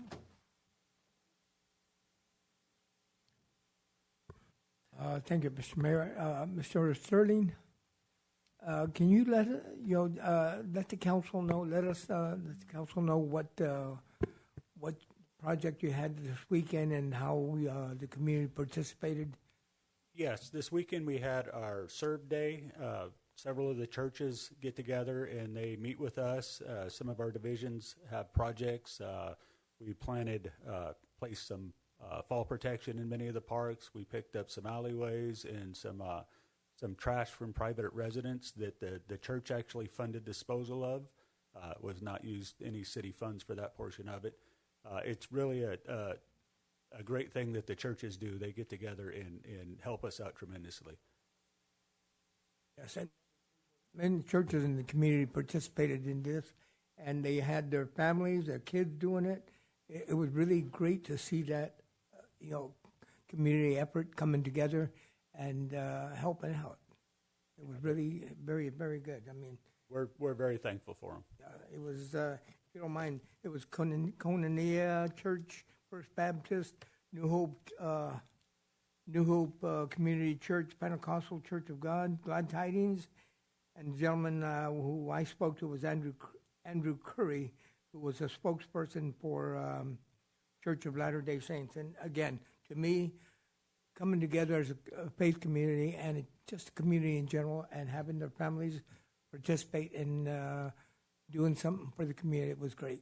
Very good to see. We look forward to it every year. Appreciate that very much. Director Sterling, I have a quick question for you. Yes. Regarding 12th Avenue between Grainesville and Fargo, and the staff is doing a great job. Could you just give an overview of what's taking place for the community and the timeline, et cetera? So that everybody knows that area has been in fairly rough shape for a couple of years now. We're milling out the damaged portions of asphalt and then going back and paving them in preparation for an upcoming double fiber project this summer. So it'll be resurfaced. On 12th Avenue, Grainesville to Fargo. Behind your house. Yeah. I'm like, that area? I was noticing that. And they start promptly at 6 a.m. I could hear it. Yes, they start early. We try and get done. We're probably out there another 3 to 4 weeks, and then we'll move on to the next project. Okay, and so it will be done in about 3 or 4 weeks? Our portion of the project will be done. Oh, and then the ceiling will come during the summer? Correct. Gotcha. Well, I think that just something to add to that, too. This is Measure H funding, right? I mean, this is part of some of the... This is all Measure H funded. We had signs out there, but they keep coming up missing. Yeah, that doesn't... But it's good for the community to know that I mean, this is, what is supporting the road work done. I know we've got millions and millions of dollars in road repairs that are going to be done, and I tip my hat to you and your staff and the work that they're doing, and we'll get there. It's just going to be a long process. We get a lot of thumbs up out there, which is not something we're used to when we're working in the streets. Yeah, I bet. I think the signs are going missing because they were well designed, and it's very popular. Was the serve day like a community service day that anybody could participate in? It's organized through the church. Oh. Excuse me. Koinonia usually heads it up, and they work together with the other churches. We have a couple meetings over several months identifying projects. I don't think they'd turn anybody away, though. Is that through like the CLN, the Christian Leaders Network, in Koinonia? Yes. Okay. All right. Were you guys putting bark at Lacey Park the other day? Yes. I saw those big piles and I was like, what is that? And I'm like, I think it's bark. All protection. Yeah.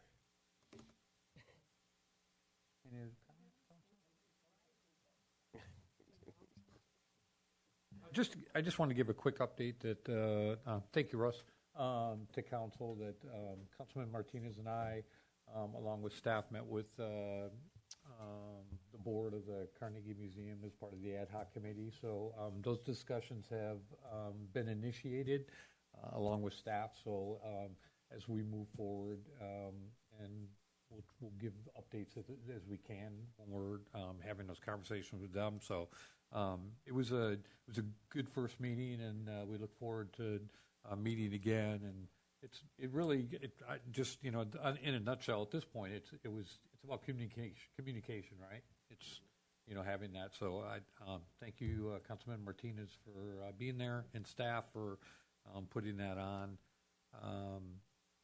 And let's see.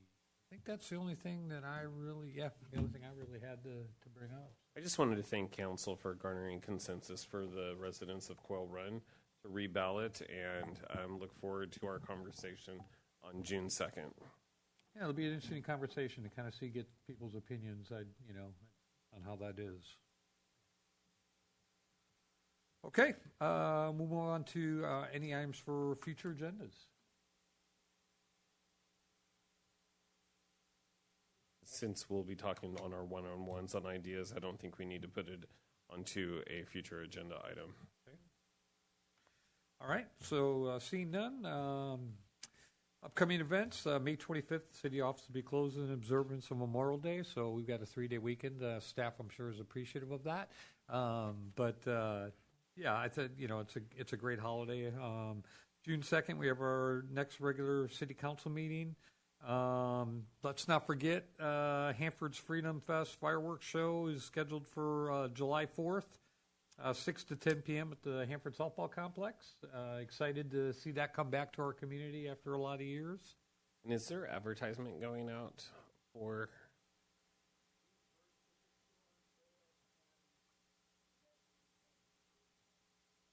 Awesome. Is this the same with the fire department as well? That's awesome. Not worth it. That was in his weekly roundup. Not worth it. Very nice. Very nice. I've been talking a lot about it to people too. Council, we'll have an update, a formal update on June 2nd as well. All right, Council, anything else? It is 9:02. Meeting is adjourned.